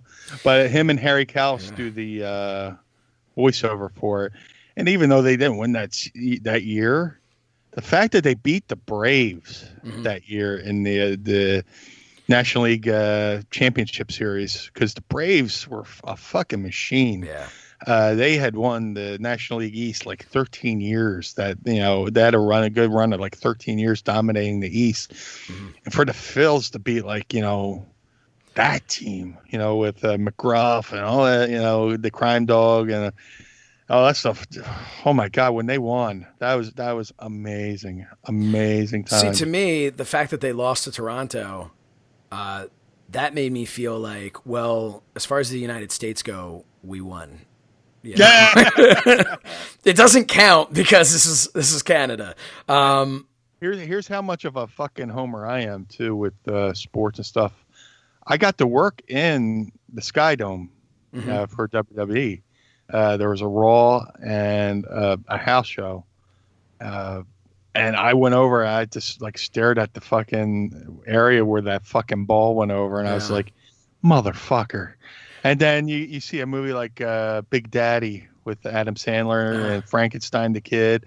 And then, what's his name? Jon Stewart's like, dude, I should have told you I was the father. It was 93, the series, the fucking Joe Carter home run. I'm like, what the fuck? And then the Phillies won the National League that year. And I go move off to train with Al. And I'm wearing my Phillies National League Championship shirt. And of course, there's a couple fucking Canadians training with us. They're like, didn't they lose that World Series? I'm like, you motherfuckers, man. Seriously. Fucking Canadians. Now, whoever would have thought, in this day, there would be a reason to say fucking Canadians. Yeah, man. Right. No, I have the hat. I love Canada, by the way. I love Canada. Oh, Canada's amazing. And I actually love Toronto. It's one of my favorite cities in the world. But I have the hat somewhere. Are you opening another one? Whoa! I'm living dangerously. Yeah. I have the Phillies hat somewhere here. I'll have to find it. But no, I actually went for a trip from school in 2001, my senior year of high school. Which, by the way, I graduated in '93 too. I graduated from elementary schoal. We had a whole fifth grade graduation. Cocksucker. I've been holding on to that one for like an hour. So my senior year, 2001, which was 19 years ago, which, so I still feel old, don't worry. But we went to Toronto and we got to walk out onto the field in the Skydome. And I did this, for me, I was looking like WrestleMania 6. Like I'm looking at that giant Jumbotron, that like elongated Jumbotron that they had there. And I'm just like staring at that and I'm like looking around. God, that was so big. Like I can't even, when you wrestled there, was it curtained off or was it the full thing? That was the full thing. Okay. I didn't it's still just as high, even if they curtain it off, I didn't wrestle on the Raw there, but I managed Goldust against the Godfather on the house show. Okay. And like when they say doing the stadium show where the sound, escapes up, it truly is. That's a real thing because you see the fans, motioning, making especially that time period. Yeah, fans didn't stop; they were insane in that period. But like being in that big of a venue, really, you really don't hear the crowd. No. and it throws off how you're reacting and working and stuff like that. To where I try to acknowledge the crowd, whether it's just I don't do the hey, cheer for me. I do the you just look at a crowd and they want to react. So you're not hearing them. So you're like trying to work almost twice as hard when you really don't have to. But dude, it was cool to actually get to work there and see there. You think of everything. Like I said, I was thinking of the World Series with the Phillies, and then again WrestleMania 6 and stuff like that. So you're trying to figure everything out. But it was so cool because like the entrance, we came up through the dugout and stuff like that. So that was kind of cool to come up through a Major League Baseball dugout for the ring entrance for that. But man, that place is huge. It's it's a North American Tokyo Dome, I guess you could say. Yeah, like I remember just walking with my classmates and stuff, and just talking to my friends, and even just standing in the middle of the field and talking. Everything sounded. It was like no sound, but like the silence was loud, if that made any sense. And obviously when you were there, it was a packed crowd and there wasn't silence, but it was it was so open that like your voice didn't have, I guess, that natural echo that you're used to hearing from just even a large room. It was so weird. And I'd actually never, at that point in time, I'd never been in. Now I've been in so many different arenas when it's just, the crew or, talent there before a show, before doors open. At that point in time, this is the first time I've ever been in a stadium or an arena or anything without fans there, because this just happened to be a school trip that we were going and touring the place. And I remember when we went into the locker room area and they had the picture of, I guess it was a picture, I want to say it was Hogan dropping the leg on Warrior, maybe like right before he missed it or whatever. I don't know, but and they had that, and I took a picture in front of that poster. So maybe I'll see if I can find that and throw that up on social media. But yeah, I gotta go through my photos. I know I took a photo at the Skydome. Oh yeah, you got to find that. I wish in my career I would have thought to take more photos and stuff like that, but yeah, I definitely took a photo of me like at the Skydome, like for the house show at least, but just to commemorate, because you always, there's, so many buildings that are just like milestones. You said I worked the Garden, I worked Skydome, I got to work the Cow Palace in San Francisco, and just, just cool shit like that. I got to work the New Haven Coliseum because I'm a huge Van Halen mark. And that's where they recorded their legendary Live Without a Net home video. So I'm walking in there like, this is New Halen, just like being a total music geek. I was like, oh, I wonder where like Van Halen set up in here and all that good stuff. And that's so cool though. Yeah, and well, it's not cool for Mrs. Meanie because she grew up there. She never got to go there, so she rubs that in. But they've blown it up since. But yeah, man, it's just I've been very fortunate to go to so many different places. If you let's say hypothetically, the WWE decides to bring the Royal Rumble back to Philly, and they decide to do one of the either where the Phillies play or where the Eagles play, because like we just saw, where were they this past year? Houston. Was it Minute Maid? Is that right? Yeah. Yeah. Yeah, I knew it was some kind of citrus. Yeah, so they did that, and that was, like a baseball stadium show. So would you, if they called you up and said, and I'm pretty sure the answer would be, yeah, I'd go. But if they called you up to be a mystery person in the Rumble in Philly, if you had a choice, which one would you rather be in, where the Eagles play or where the Phillies play? Where would you rather them do the show?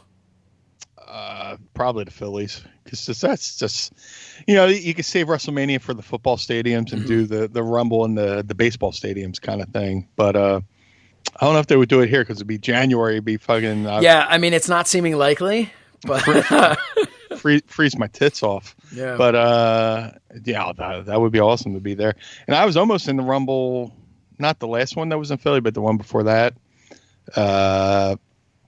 Me and Stevie and Joey Styles had hosted ECW Unreleased Volume 3. And I was doing so much promo for that. And I reached out to a few people. I reached out to JBL. I was like, hey, man. Excuse me, a little seltzer burp there. Reached out to seltzer responsibility. When you're going to seltzer responsibly, please. Yes. I reached out to JBL. I was like, hey, man, I just did this project for WWE. It's about ECW. The Rumble's in Philly. ECW's, Philly's ECW's hometown. And you always have, surprises in Rumble. What do you think about me as a ECW surprise in the Rumble? And as I'm coming out, they could go, Blue Meanie, host of ECW Unreleased Volume 3 and your local DVD. I mean, it was the perfect storm of things that could have happened. Sure. And he was like, you know what? I'll pitch it. And he pitched it, and it went around, and it came down to, I guess Bubba was surprised that year, so he didn't really want to say anything and give away, not that I would spoil it, but once I realized I wasn't booked, I was like, all right, I'll sit home and watch. I watched at home, and when Bubba came out, I was like, that makes a lot of sense. So I'm not mad. It's just like it, but it was cool to know I was down. It was down to me and Bubba, and they picked Bubba, which is awesome. I still popped. Oh yeah. Yeah. But that was like my last attempt at being at the Rumble. If it comes back to Philly again, maybe we could do something, but the only problem with that story is that I've read online as recently as yesterday that you and JBL hate each other, do not get along. Yeah. You have to, you have a restraining order against him. Bro. But seriously, I have actually, I love when you do bring up the interactions that you and JBL have had in more recent years, because there are people that still, if we have like a post out and someone will just be like, oh man, well, is he going to tell the JBL story? Is he going to, be like, oh, JBL this, JBL that? And it's like, we talked on the first episode, JBL was one of the first people to post on social media congratulating you on starting the podcast. And so I just want to throw that out there. People, I think we may have even talked about the story a little bit. I know we talked about it a little bit on the ropes, on FITE TV, cheap plug there when you were my guest on there. But it's just such it's so weird that that's still a thing. It's not minimizing what happened in the situation, but dude, a lot has happened in wrestling and in your career and in JBL's career. I don't know why fans are still hanging on to that. You guys have been seen so many times, interacting in a positive manner. You both have cleared the air about this. I don't know. I don't get it. He had me on his YouTube show. Yeah. I don't understand why people are still he had a YouTube show for, WWE, and I showed up at a random SmackDown, of course I asked for permission. So anybody out there, just don't show up. But, I went through the proper channels and came by a WWE show just to say hi. And he's like, hey, you want to be on my YouTube show? And I did something with Heath Slater. And is this the JBL and Cole show? Yes. Yeah. Yeah, I did something on there. And just a little run-in, Yeah. And then, like you said, he was the first person to retweet that we're doing this podcast. Yeah. And it boils down to this. People always, anytime there's a major story, people remember the initial headline. They don't ever read the retraction that happens down the line, where they can, say something about a guy and it's a big headline, and then the newspaper writes a retraction. They hide it on smallest print. Yeah. Oh, by the way, we kind of fucked up. But the headline was me and JBL had this fight on a pay-per-view. Okay. We didn't get along. We made up. And it's amazing what happens when two human beings talk out an issue. We had this issue. It was underlying, whatever. The shit happened. And then we got in a room and we talked about it. And it was like a lot of cleansing that happened. Now, other people have beefs with him, whatever. That's between him and them. But between me and John, JBL, we talked our shit out. And it was just like, huh.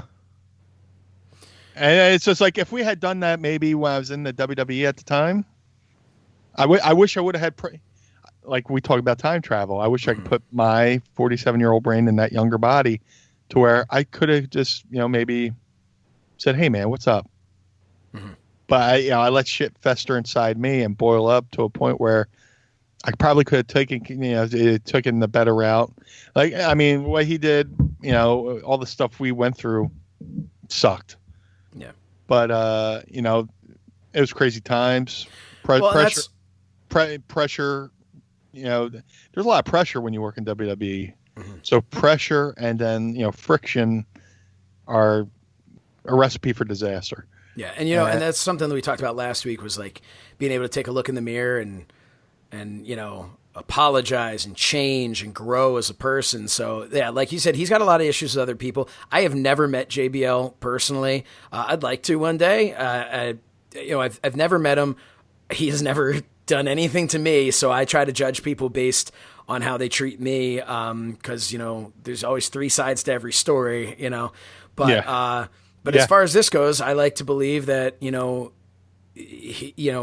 everyone was able to kind of look in the mirror, say, okay, what did I do? What did you do? What did that? And moved on from it. So that's, right. So hopefully fans will stop. Otherwise, maybe bringing this up now, fans are just going to tweet nonstop about it. So, Dude, I got to laugh at it now. Yeah. I just laugh. Like somebody mentioned me in the tweet and then like some jerk off posts a meme thinking that it's going to hurt my feelings. Like, somebody said something about Blue Meanie in the comments. There's a GIF or GIF, however you pronounce it. It's up to you. I think I used to think it was GIF. I used to think it was GIF, and now I think it's GIF. But I don't know. I don't really care. I say GIF because the first word in GIF is graphic, so it's not graphic. Yeah. But I don't know. We're getting off on a tangent. But like I'll say something, or somebody will post a photo of JBL like I'm supposed to go, oh, you hurt my feelings. Yeah. Dude, you're the idiot because for the since 2005, 15 years ago, we've squashed the fucking beef, Not to mention, if I can just say on your behalf, I mean, you took a shot from JBL. You were still standing like a badass. I'm pretty sure these people making their comments wouldn't have fared too well taking a shot from JBL. So I don't really know what, this is also, I say it's not ballet. It's not excusing what happened, but right. Dude, it's like, how many times has someone, this has happened a lot. Again, not minimizing it, but this happens to people a lot, like in this business, and someone will get a receipt or someone will work it out backstage, or it is what it is. People just want to be in the know. They want to feel like they're a part of it. And I don't know. I'll even go this far. Me and JBL, they brought me in for that SmackDown. That was a SmackDown Raw Super Show. They were filming both shows same night. And I worked JBL that night, which is on YouTube and WWE Network, which, but if you watch the YouTube version, there's the chair shot Stevie gave. And it was a total fucking accident, and it was a potato. And JBL was gracious enough. They said, "Hey man, shit happens." But then JBL went and told me, "Hey man, just go online and say it was a receipt." Say it was a receipt. I was like, "All right." And here's another thing a lot of people know, and I'm not mentioning names. Seltzer burps. Wow, that was audible. There was somebody behind the scenes that was going to try to use that chair shot as leverage to get Stevie fired. And they called JBL and said, "Hey, you okay?" And JBL was like, "Dude, I'm fine." "Are you sure you're okay?" "Yes, I'm fine." And somebody was going to use that as leverage to, get Stevie fired. And JBL stuck up for Stevie and freaking Hollywood Nova. Oh yeah. Oh, that fucking cat. I've been waiting for that heel turn on Stevie. Fucking Bucci being a fucking Cowboys fan, and me and Stevie are two Eagles fan. Yeah. The BWO, yeah, that'll be our. I was just joking, but now that you're saying this, there's starting to be some real. That'll be our true Hollywood story, and then they find out Nova was a Cowboys fan. Son of a bitch. He was a Cowboys fan. JBL wears a Cowboys hat from Texas. So basically what we're saying is Nova actually set up the entire JBL attack at the pay-per-view. Nova paid him going back in time. Wait a minute, but now JBL is part of the APA where you could pay him to go beat somebody up.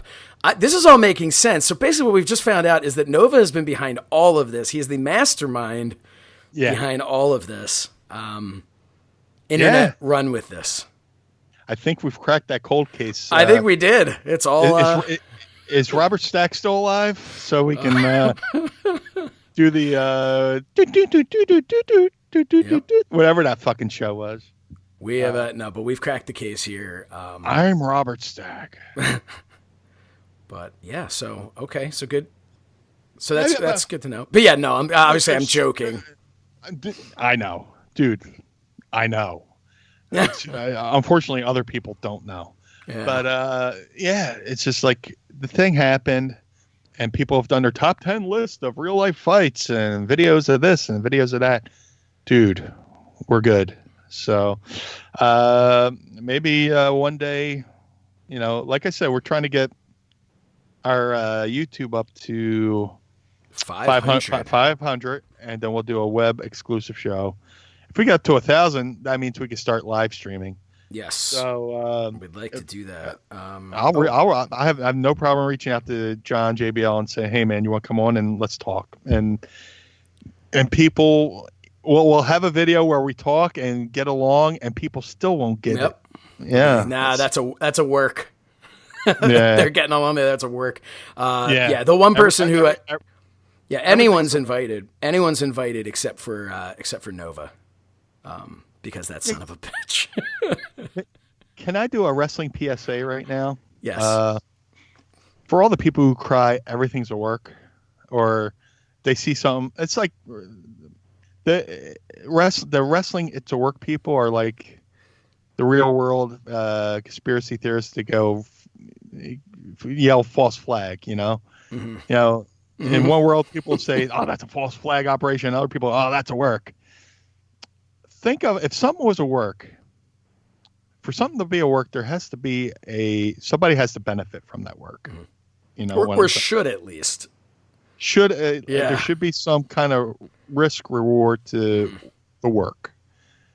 So just keep that in mind. Mm-hmm. Like when I have my matches, I think of the finish first and I work my way back to the start of the match. For something to be a work, go who benefited. Everybody goes, "Oh, the Montreal screw job, that was such a work." You go, "Oh, well, shit, what's the benefit?" Now, I'm not going down that rabbit hole, but the perfect conspiracy theory is Vince becomes the top heel, Brad leaves looking like a strong face, makes some money from WCW, makes some money, comes back, right. And there's the play. If it was a work, I'm not saying it was. I'm not saying it was, and I know, I talked to people, I was there. I have new friends who were there. They're like, "Yeah, man, there's like a weird energy in the air that night." But that's neat. Maybe we'll do a whole show about that or whatever. Yeah, but that'd be fun to talk about. So if you're going to cry false flag and you're going to or if you're going to cry, "Oh, it's work." Just let's think of what the benefit of the work is. So. That's my PSA. Yeah, well said. The more you know. Dun, dun, dun, dun. So at this point, I'd probably jump in and say, "Hey, let's do an Ask Meanie Anything." But we have been building up our Ask Meanie Anything questions because tomorrow, so actually 2 days ago, as you're hearing this on a Monday, on a Saturday, Meanie and I will be getting together and we will be recording a special AMA, Ask Meanie Anything, where we just go through a bunch of questions. And the reason for that, as I mentioned in the past, is we are now less than 2 weeks till the due date for my third child, my second son. And literally at any moment, I could be getting my wife yelling to me from another room, it's time to go. And, as it stands right now, when I go to the hospital with her, I am allowed in with her, but I'm not allowed to leave until we go home. I'm not allowed to leave and come back. Right. Quarantined in there. So depending on when this happens, Meanie and I, that could affect Meanie and my capabilities of putting together a podcast, and we don't want to leave you hanging. So we are going to record this and kind of just keep it in our back pocket in case we need to throw it in there. And probably, if everything goes as planned, we'll probably have that in 2 weeks. But yeah, so we're going to do that. So I guess, maybe we could dive in and do one Ask Meanie for this episode. I think we could do that, right? Sure, we could do that and take it home. That could be our take home. Or that could be our go home. We'll throw a little Meanie, Ask Meanie anything up. My poor brains. Oh my God. What's happening, man? Are you all right? My mouth was going and this nothing was coming out. I was like, I felt like Wile E. Coyote running off the cliff, and his feet are still going. But yeah, let's scroll through the mentions there, see what we got. It's time to ask me anything.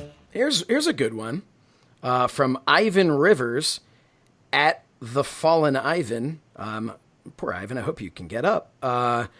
This question is: what's the most iconic finisher you've ever taken? Ooh. Dude, I was supposed to take Snook a Splash one time. I got jobbed out of that, and I was so pissed.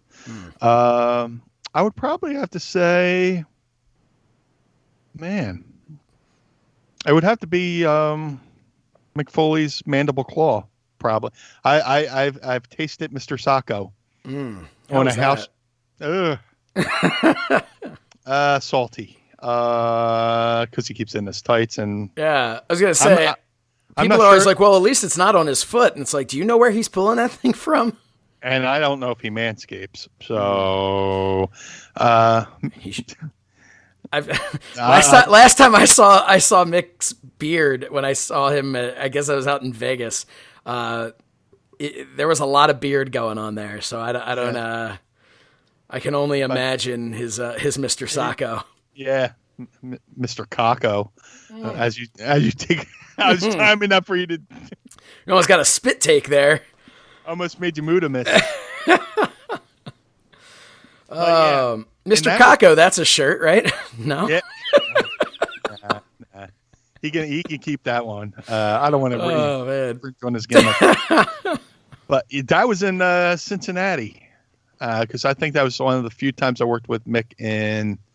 I've done promos with Mick in WWE, but I think as far as in ring, that might have been the only time I kind of interacted with Mick in WWE in the ring and in front of the crowd. It was a house show in Cincinnati, I want to say, where he gave me the Mandible Claw, and then he also might have given me the double underhook DDT that he does, which was smooth as silk. But yeah, off the top of my head, that's it. That would be it. I wish I could have taken a stunner because I would have just sold it ridiculously. Yeah. I wish I could have taken Jake's DDT. Unfortunately, I haven't. What were some of your favorite stunners? Do you have a favorite, like anyone who took it? People are always, The Rock has always been, you either love the way The Rock took the stunner or you hate the way The Rock took the stunner. That was pretty much a competition between The Rock and D'Lo. Was it really? I think D'Lo and The Rock had this because they were tight, and I think they were having this competition of like who could take the most outlandish stunner. But the best stunner I've ever seen was Scott Hall. Scott Hall. Yeah. Did you ever see the video of it that somebody edited where Austin stuns him? Yeah, he goes out into space. It's fantastic. Oh my God, that's why I love the internet, stuff like that, But he did the triple stunner right there, and then Oh my God, Scott Hall. And Scott Hall's amazing anyway. Yeah. Amazing worker. Scott Hall's always about making the other guy look great and shit like that, you know. But yeah, that's a Hall of Fame stunner right there. But like D'Lo and Rock were always having that, you know, anything you could do, I could do better kind of moment with, you know, selling the stunner. But yeah, the Rock did pretty good too. Yeah, I got, you know. Yeah. But yeah. I wish I could have taken one. Thinking of Scott Hall, you know, we talked last week, and thank you to WrestleZone for covering, doing a little nice little recap of Mind of the Meanie episode 10.1.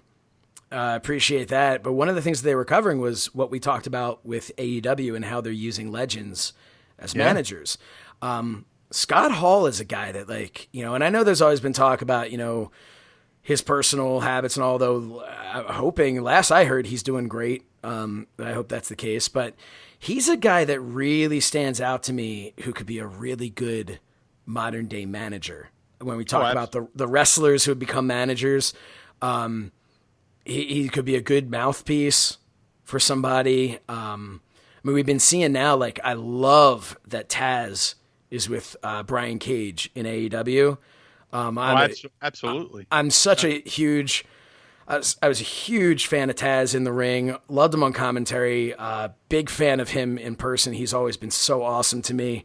But seeing him on there and just hearing him with the, you know, beat him if you can, survive if he lets you. Yeah. It's just like, this is a man who's just, that is giving someone the rub. That is using who you are to elevate this other guy. And same way Jake is doing that with Lance Archer. And, you know, not to repeat what we said last week, but no, it's all very smart. Yeah. But Scott Hall is a guy that, you know, I would love to see him take somebody under his wing, like on television and do that. Because I feel like he's got so much more to offer. He's one of those guys, you know, Raven is someone we had talked about, like, and it's so funny because Raven, when I remembered him as Scotty Flamingo, and then I remember, like, I had seen some Scotty Flamingo, and then really my biggest exposure to him was then when he became Johnny Polo. Yeah. You know, that was the first real big exposure. And, like, you look back at that and you go, it's so interesting that Raven, who has such a great mind for this business, as we've talked about on the show so many times, Raven was a manager in the WWF and, you know, managing the Quebecers and you know, he's a guy that I just think, you know, could have, if done right, he really could have, like, a, you know, his flock where he's just the manager. He's just the mouthpiece. And they teased him in AEW. He was sitting in the crowd. I don't know if you remember that. He was sitting in the crowd. I was saying he should have been the, was it the Exalted one? The Exalted one. And I think they were using him as like a tease. Either that or the man just bought himself a ticket and sat down and nobody knew. Well, I think it was he lives in Georgia, so it was in his hometown. So probably just stop him by. But I mean, a great way to make people start thinking. But the feedback that I saw on that and that I felt was just like, yeah, absolutely. Bring him in for some role like that. So, yeah, there's so much meat on the bone of that topic of conversation. But yeah, man, I think we're gonna keep it to just one Ask Meanie because we've got some great questions coming up, and you and I will be sitting down tomorrow to do that. Yeah. But yeah, Meanie, anything else that you want to say? This has been a fun episode. Kind of. At this point, no idea what we talked about. Same here. Like I said, I have my notes.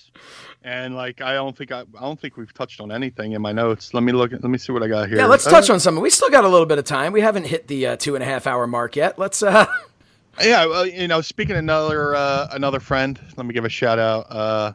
My boy Danny Bland. Like I said earlier, he was on a podcast earlier. Earlier in this episode I said he was on a podcast and it just escapes my mind who it was. But my boy Danny Bland, he's an author. And he's also a tour manager for, like, you know, guys like Dave Alvin, MC50, which is Wayne Kramer's tribute to MC5, stuff like that. But he also writes, he's a great author. He does books of haikus. I almost said Haku, but haikus. Great author. If you get a chance, go out, buy his books and stuff like that. But he, with the quarantine, he's done something really special. And I think I approached you about this before because he has a book called In Case We Die Tonight. And really good book. I have it. It's on my shelf behind me. I don't know if the camera picks it up, but Danny Bland's In Case We Die Tonight. He also did an audio version of that book. And his audio book is pretty special. Pretty fucking cool. I was trying not to swear, but fuck it. If you go to Spotify, look up Danny Bland, In Case We Die Tonight, he is putting his audiobook on Spotify for free. Free of charge. That's awesome. What's cool about his book, it's his stories that he's written, but he has a lot of guest readers. So, just some of the names: Dave Alvin, a credible guitar player; Greg Dully from the Afghan Wigs; Duff McKagan from Guns N' Roses; Mike McCready from Pearl Jam; Amy Mann from Till Tuesday; Wayne Kramer from the MC5; and Lee Ving from the band called Fear. They all read a chapter in his book. That's so cool. It's up on Spotify free of charge. So after you're done, listen to Mine and DeMeanie. If you want to listen to some great, stories, go look up Danny Bland, the audiobook, In Case We Die Tonight on Spotify, free of charge. And I say this because during the week, when I wrote my story about my landlord and stuff like that, Danny was like one of the first people to reach out. Are you good? I was like, hey man, I'm good. And, it really touched me. And I realized he's doing something cool for people by putting his audiobook out there for free to help entertain. And like if on his go to his social media page, Danny Bland, some parts he's Danny Bland, some parts he's Mr. Danny Bland. And every night he'll do Danny Bland reads to your children, and he'll read like a passage from a random book. And it's really cool. He's got a great voice. So he does really good stuff, man. He's a salt of the earth type person. It's somebody I love. And we became friends through our mutual love of Damian Eccles from the West Memphis 3. I don't know if you know that story. No. HBO. It's on HBO. HBO had a trilogy of documentaries called Paradise Lost about 3 guys from West Memphis, Arkansas that were, in my opinion, falsely accused of murdering 3 kids. It's basically a witch hunt. But while this was going on, while that happened and it was coming out on HBO, there was a movement called Free the West Memphis 3. And I had been campaigning, sharing information on there was no social media back then, but on my website and on message boards, Free the West Memphis 3, which would be Free WM3. And a lot of people thought I was saying Free WrestleMania 3, which is funny. And I've gone on to become friends with Damian Eccles, and I tell him that story, and he got a good laugh out of it. Funny. But through the power of social media, I was a follower of Damian Eccles on Twitter, and I would see his back and forth with Danny Bland, where they're just like doing the dirty dozens on each other, just ripping each other to shreds, and it's fucking hysterical. And I popped in with like a comment like, "This is like the best thing ever," and then I became friends with Danny through that. And then turns out Danny's a big wrestling fan, and he paid me the highest compliment to say I was his daughter's favorite wrestler. Wow. So, and like I said, I'm the Barney the dinosaur of pro wrestling. Yeah. Hey, boys and girls, but I'm not Smoochie. I'm Barney. But you're my daughter's favorite wrestler, maybe tied with Dana Brooke, because she saw her on the TV once and said, "Oh, who's that? She looks like Elsa from Frozen." That's awesome. So, and you just reminded me. Danny was on the Dana Gould podcast, who's a really funny comedian, and he was telling some because Danny does tours for bands. He was doing this Outlaw Country Tour. He was a road manager for, and he was on a cruise ship as like the world was crumbing down. You know, like those all. So he's like, he's been trying to imagine like a tidal wave coming at you and you're running, you're looking over your shoulder. So he's outrun this COVID thing, you know, where like he got home safe and sound and he didn't get it, but like he's on this one cruise and like they start quarantining people on the ship and crazy. And they had to cancel certain spots and along the cruise and shit like that. And if you go search out the Dana Gould podcast with Danny Bland on it, it's like, he was telling Dana Gould this story over the phone. He's like, no, stop talking. We're going to put this on the podcast right now. I should probably get Danny on here once we start having guest co-hosts, as I should say. I think that would be fun to do. Entertaining guy, great writer. He writes great haikus, not hakus. Great mangs. Yeah, great mangs. But go to Spotify, look up Danny Bland, In Case We Die Tonight, and listen to this all-star cast read his book, man. It's fascinating. It's really cool. It's really, really, really, really cool. Yeah, and also if we could get the hashtag free WrestleMania 3, because from what I understand, WrestleMania 3 is still it still isn't free, and that's a shame. Yeah, they're holding it for $9.99. $9.99. Yeah. No, that's really cool. Yeah, definitely check that out on Spotify. I'm a big fan of audiobooks. It's definitely how I like to read. So that's really cool that he's doing that, putting that out there for free. Just to give, like what we've been trying to do, just give entertainment during this time. Yeah, I reached out to you because he said he was trying to figure out how to put his book out there for free of charge. Mm-hmm. Just entertain people, and then I guess he found the deal through Spotify. So, which is awesome. That's so cool. Free of charge. That's awesome. Hey, here's something that's not free of charge.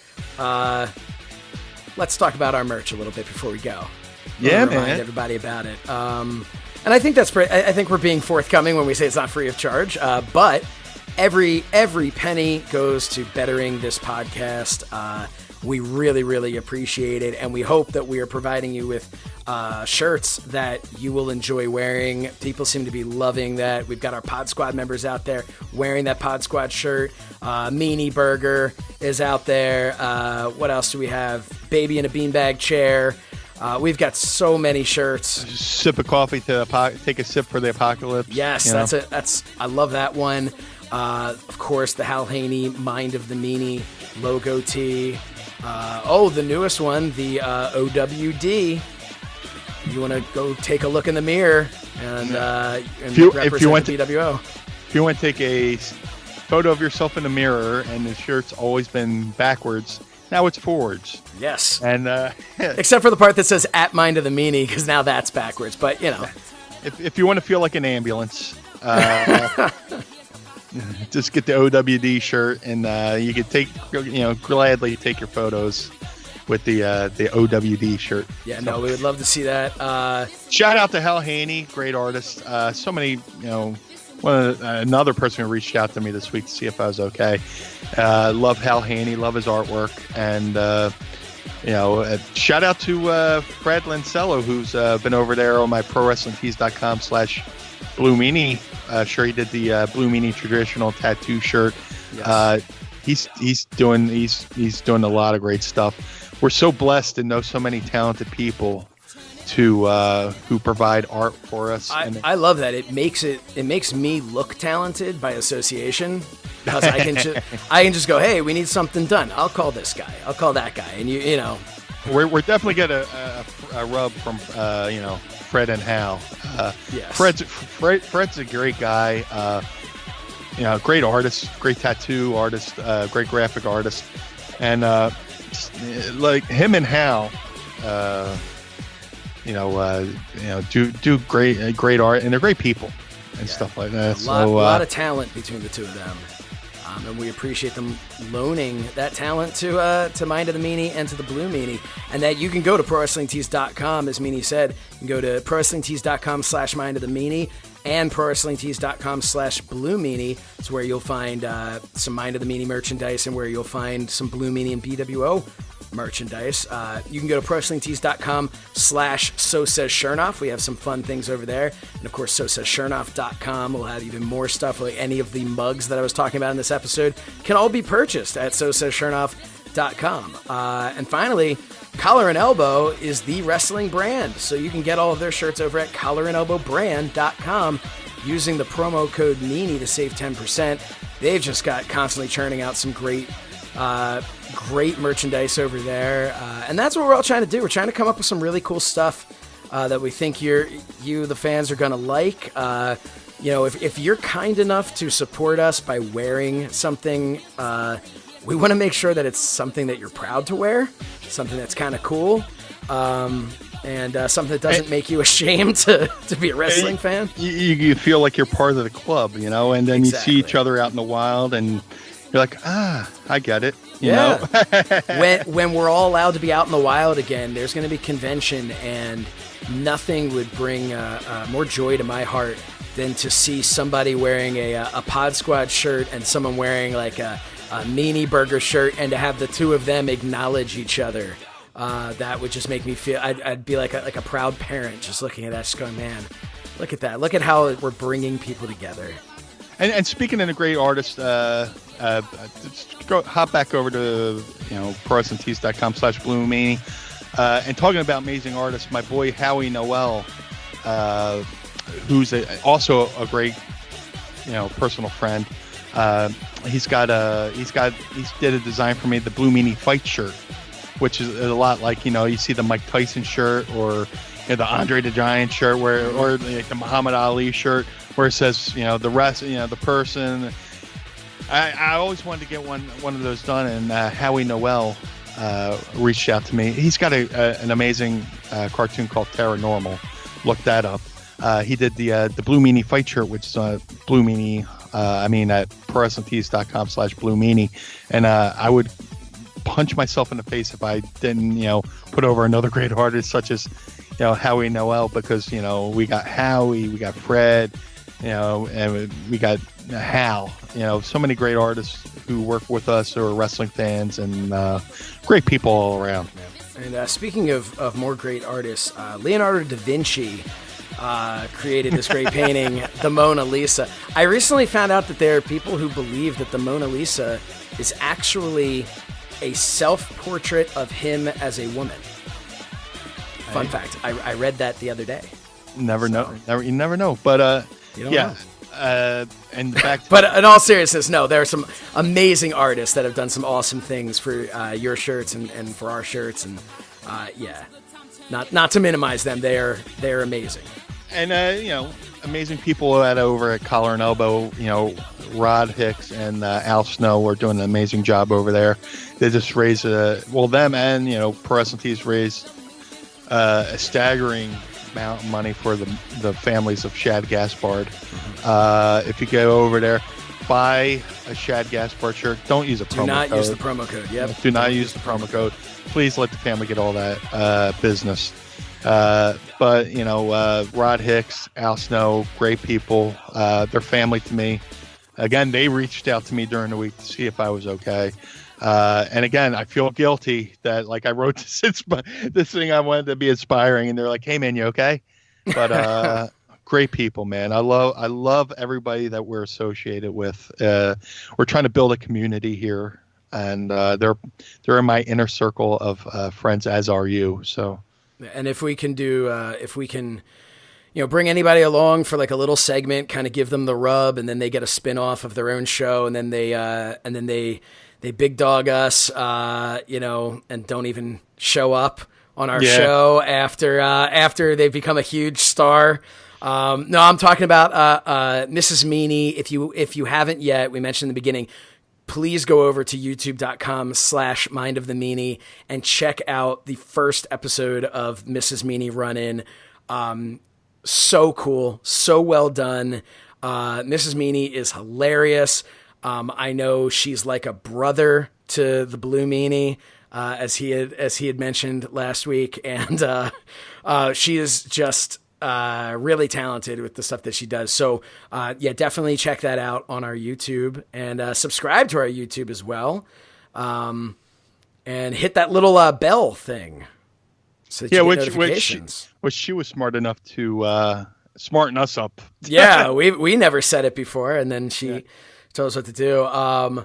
No, but yeah, really, I can't stress enough. Go check that out. The reviews on that have just been awesome.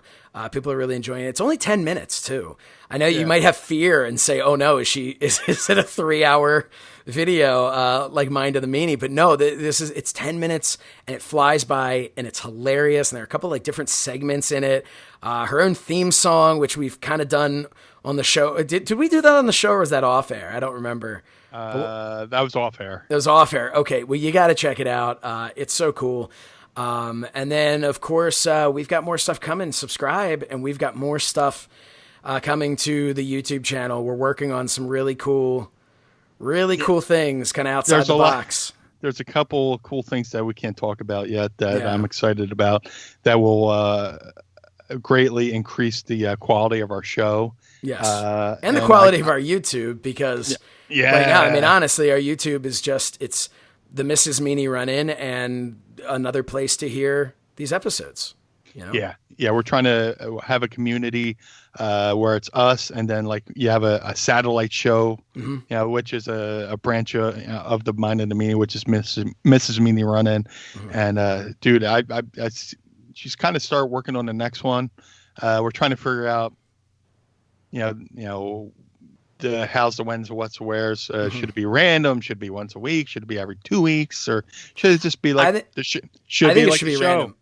I think it should be whenever it strikes her. If she wants to make 2 of them in a week and then take 3 weeks off, whatever. Like, I think she should do whenever, you can't rush art, I think she, and we want to also keep it fun. And I know that's something that sometimes in the past I've worked on stuff, not this show, cause this show is a blast, but in the past I've worked on stuff where it becomes like a job and like a chore and you don't really want to do it. And it's too good for it to be that. So when she's feeling, that inspiration, man, she should do that, knock it out of the park, and people are waiting. Always leave them wanting more, Yeah. But yeah, it's unlike the Mind of the Meanie, where we don't leave you wanting more. We give you 3.5 to 5 hours of content, and where we have our go home spot 6 or 7 times, and then the false finish. And then it's like we're like that guy who doesn't know when to fucking hang up the phone, where you're like giving them the soft landing. You're like, okay, all right, bye now. All right, okay. Okay, yeah. Honestly, we were doing our merch and we just started talking about random things during our merch. I don't even know where to put the music and where to end the music for our merch thing. So we're just, hey, we're just having fun. But Meanie, do you have anything else that you would like to share? Anything else we can talk about as we close this episode up? If I could have my Jerry Springer moment of final thoughts or whatever. Yeah, final thoughts. We're in crazy times. We're in crazy situations. Tensions are high. And I see a lot of people on social media, stressed. And, I've seen people arguing with their friends about shit that probably they wouldn't normally argue with if there was cooler heads and it wasn't this pressure of, where am I going to get my next paycheck, or where am I going to get my next meal from, and stuff like that. And sometimes that boils over into social media and stuff like that. And I see just people who I love and respect just going in on people and stuff like that. And it's very unfortunate, but just remember, it's going to get better. This is crazy times, crazy situations, especially with a lot of the social unrest, which is a topic on it to itself that I'm not qualified to speak on because I've never walked in another man's shoes. I can only speak from my own experience, but I see you, I feel you, and I sympathize with those being affected. And I it's a crazy world we live in, but I see you all. I love you all. And man, I wish nothing but the best of health, happiness, and safety. Let's get through this, and let's get on to a time where we can all get together and embrace the new world. Yep. And hopefully that world's a little bit more peaceful and healthy. So that's my meanie moment. Yeah. I can't second that enough. Man, just a little empathy goes a long way. But that's it for us. Man, make this world better so we can just have 100% just crazy talk and not feel like we need to share anything too serious. We thank you guys so much for tuning in again to another episode of Mind of the Meanie. Again, make sure that you follow us on social media at Mind of the Meanie across the board. While you're at it, follow us as individuals, Twitter, Instagram, and Facebook. He can be found at Blue Meanie BWO. I'm at Says Shernoff, all across the board. Don't forget to visit mindofthemeanie.com for all of our great new shirts. That takes you right to prowrestlingtees.com/mindofthemeanie. And of course, prowrestlingtees.com/Blue Meanie and Collar and Elbow Brand.com, promo code Meanie. Thank you to our sponsor, Manscaped.com, promo code Meanie, 20% off and free shipping for the Blue Meanie. I'm Josh Shernoff. Join us again next Monday for another trip into the mind of the Meanie. Blue World Order. The world of MLW radio never stops.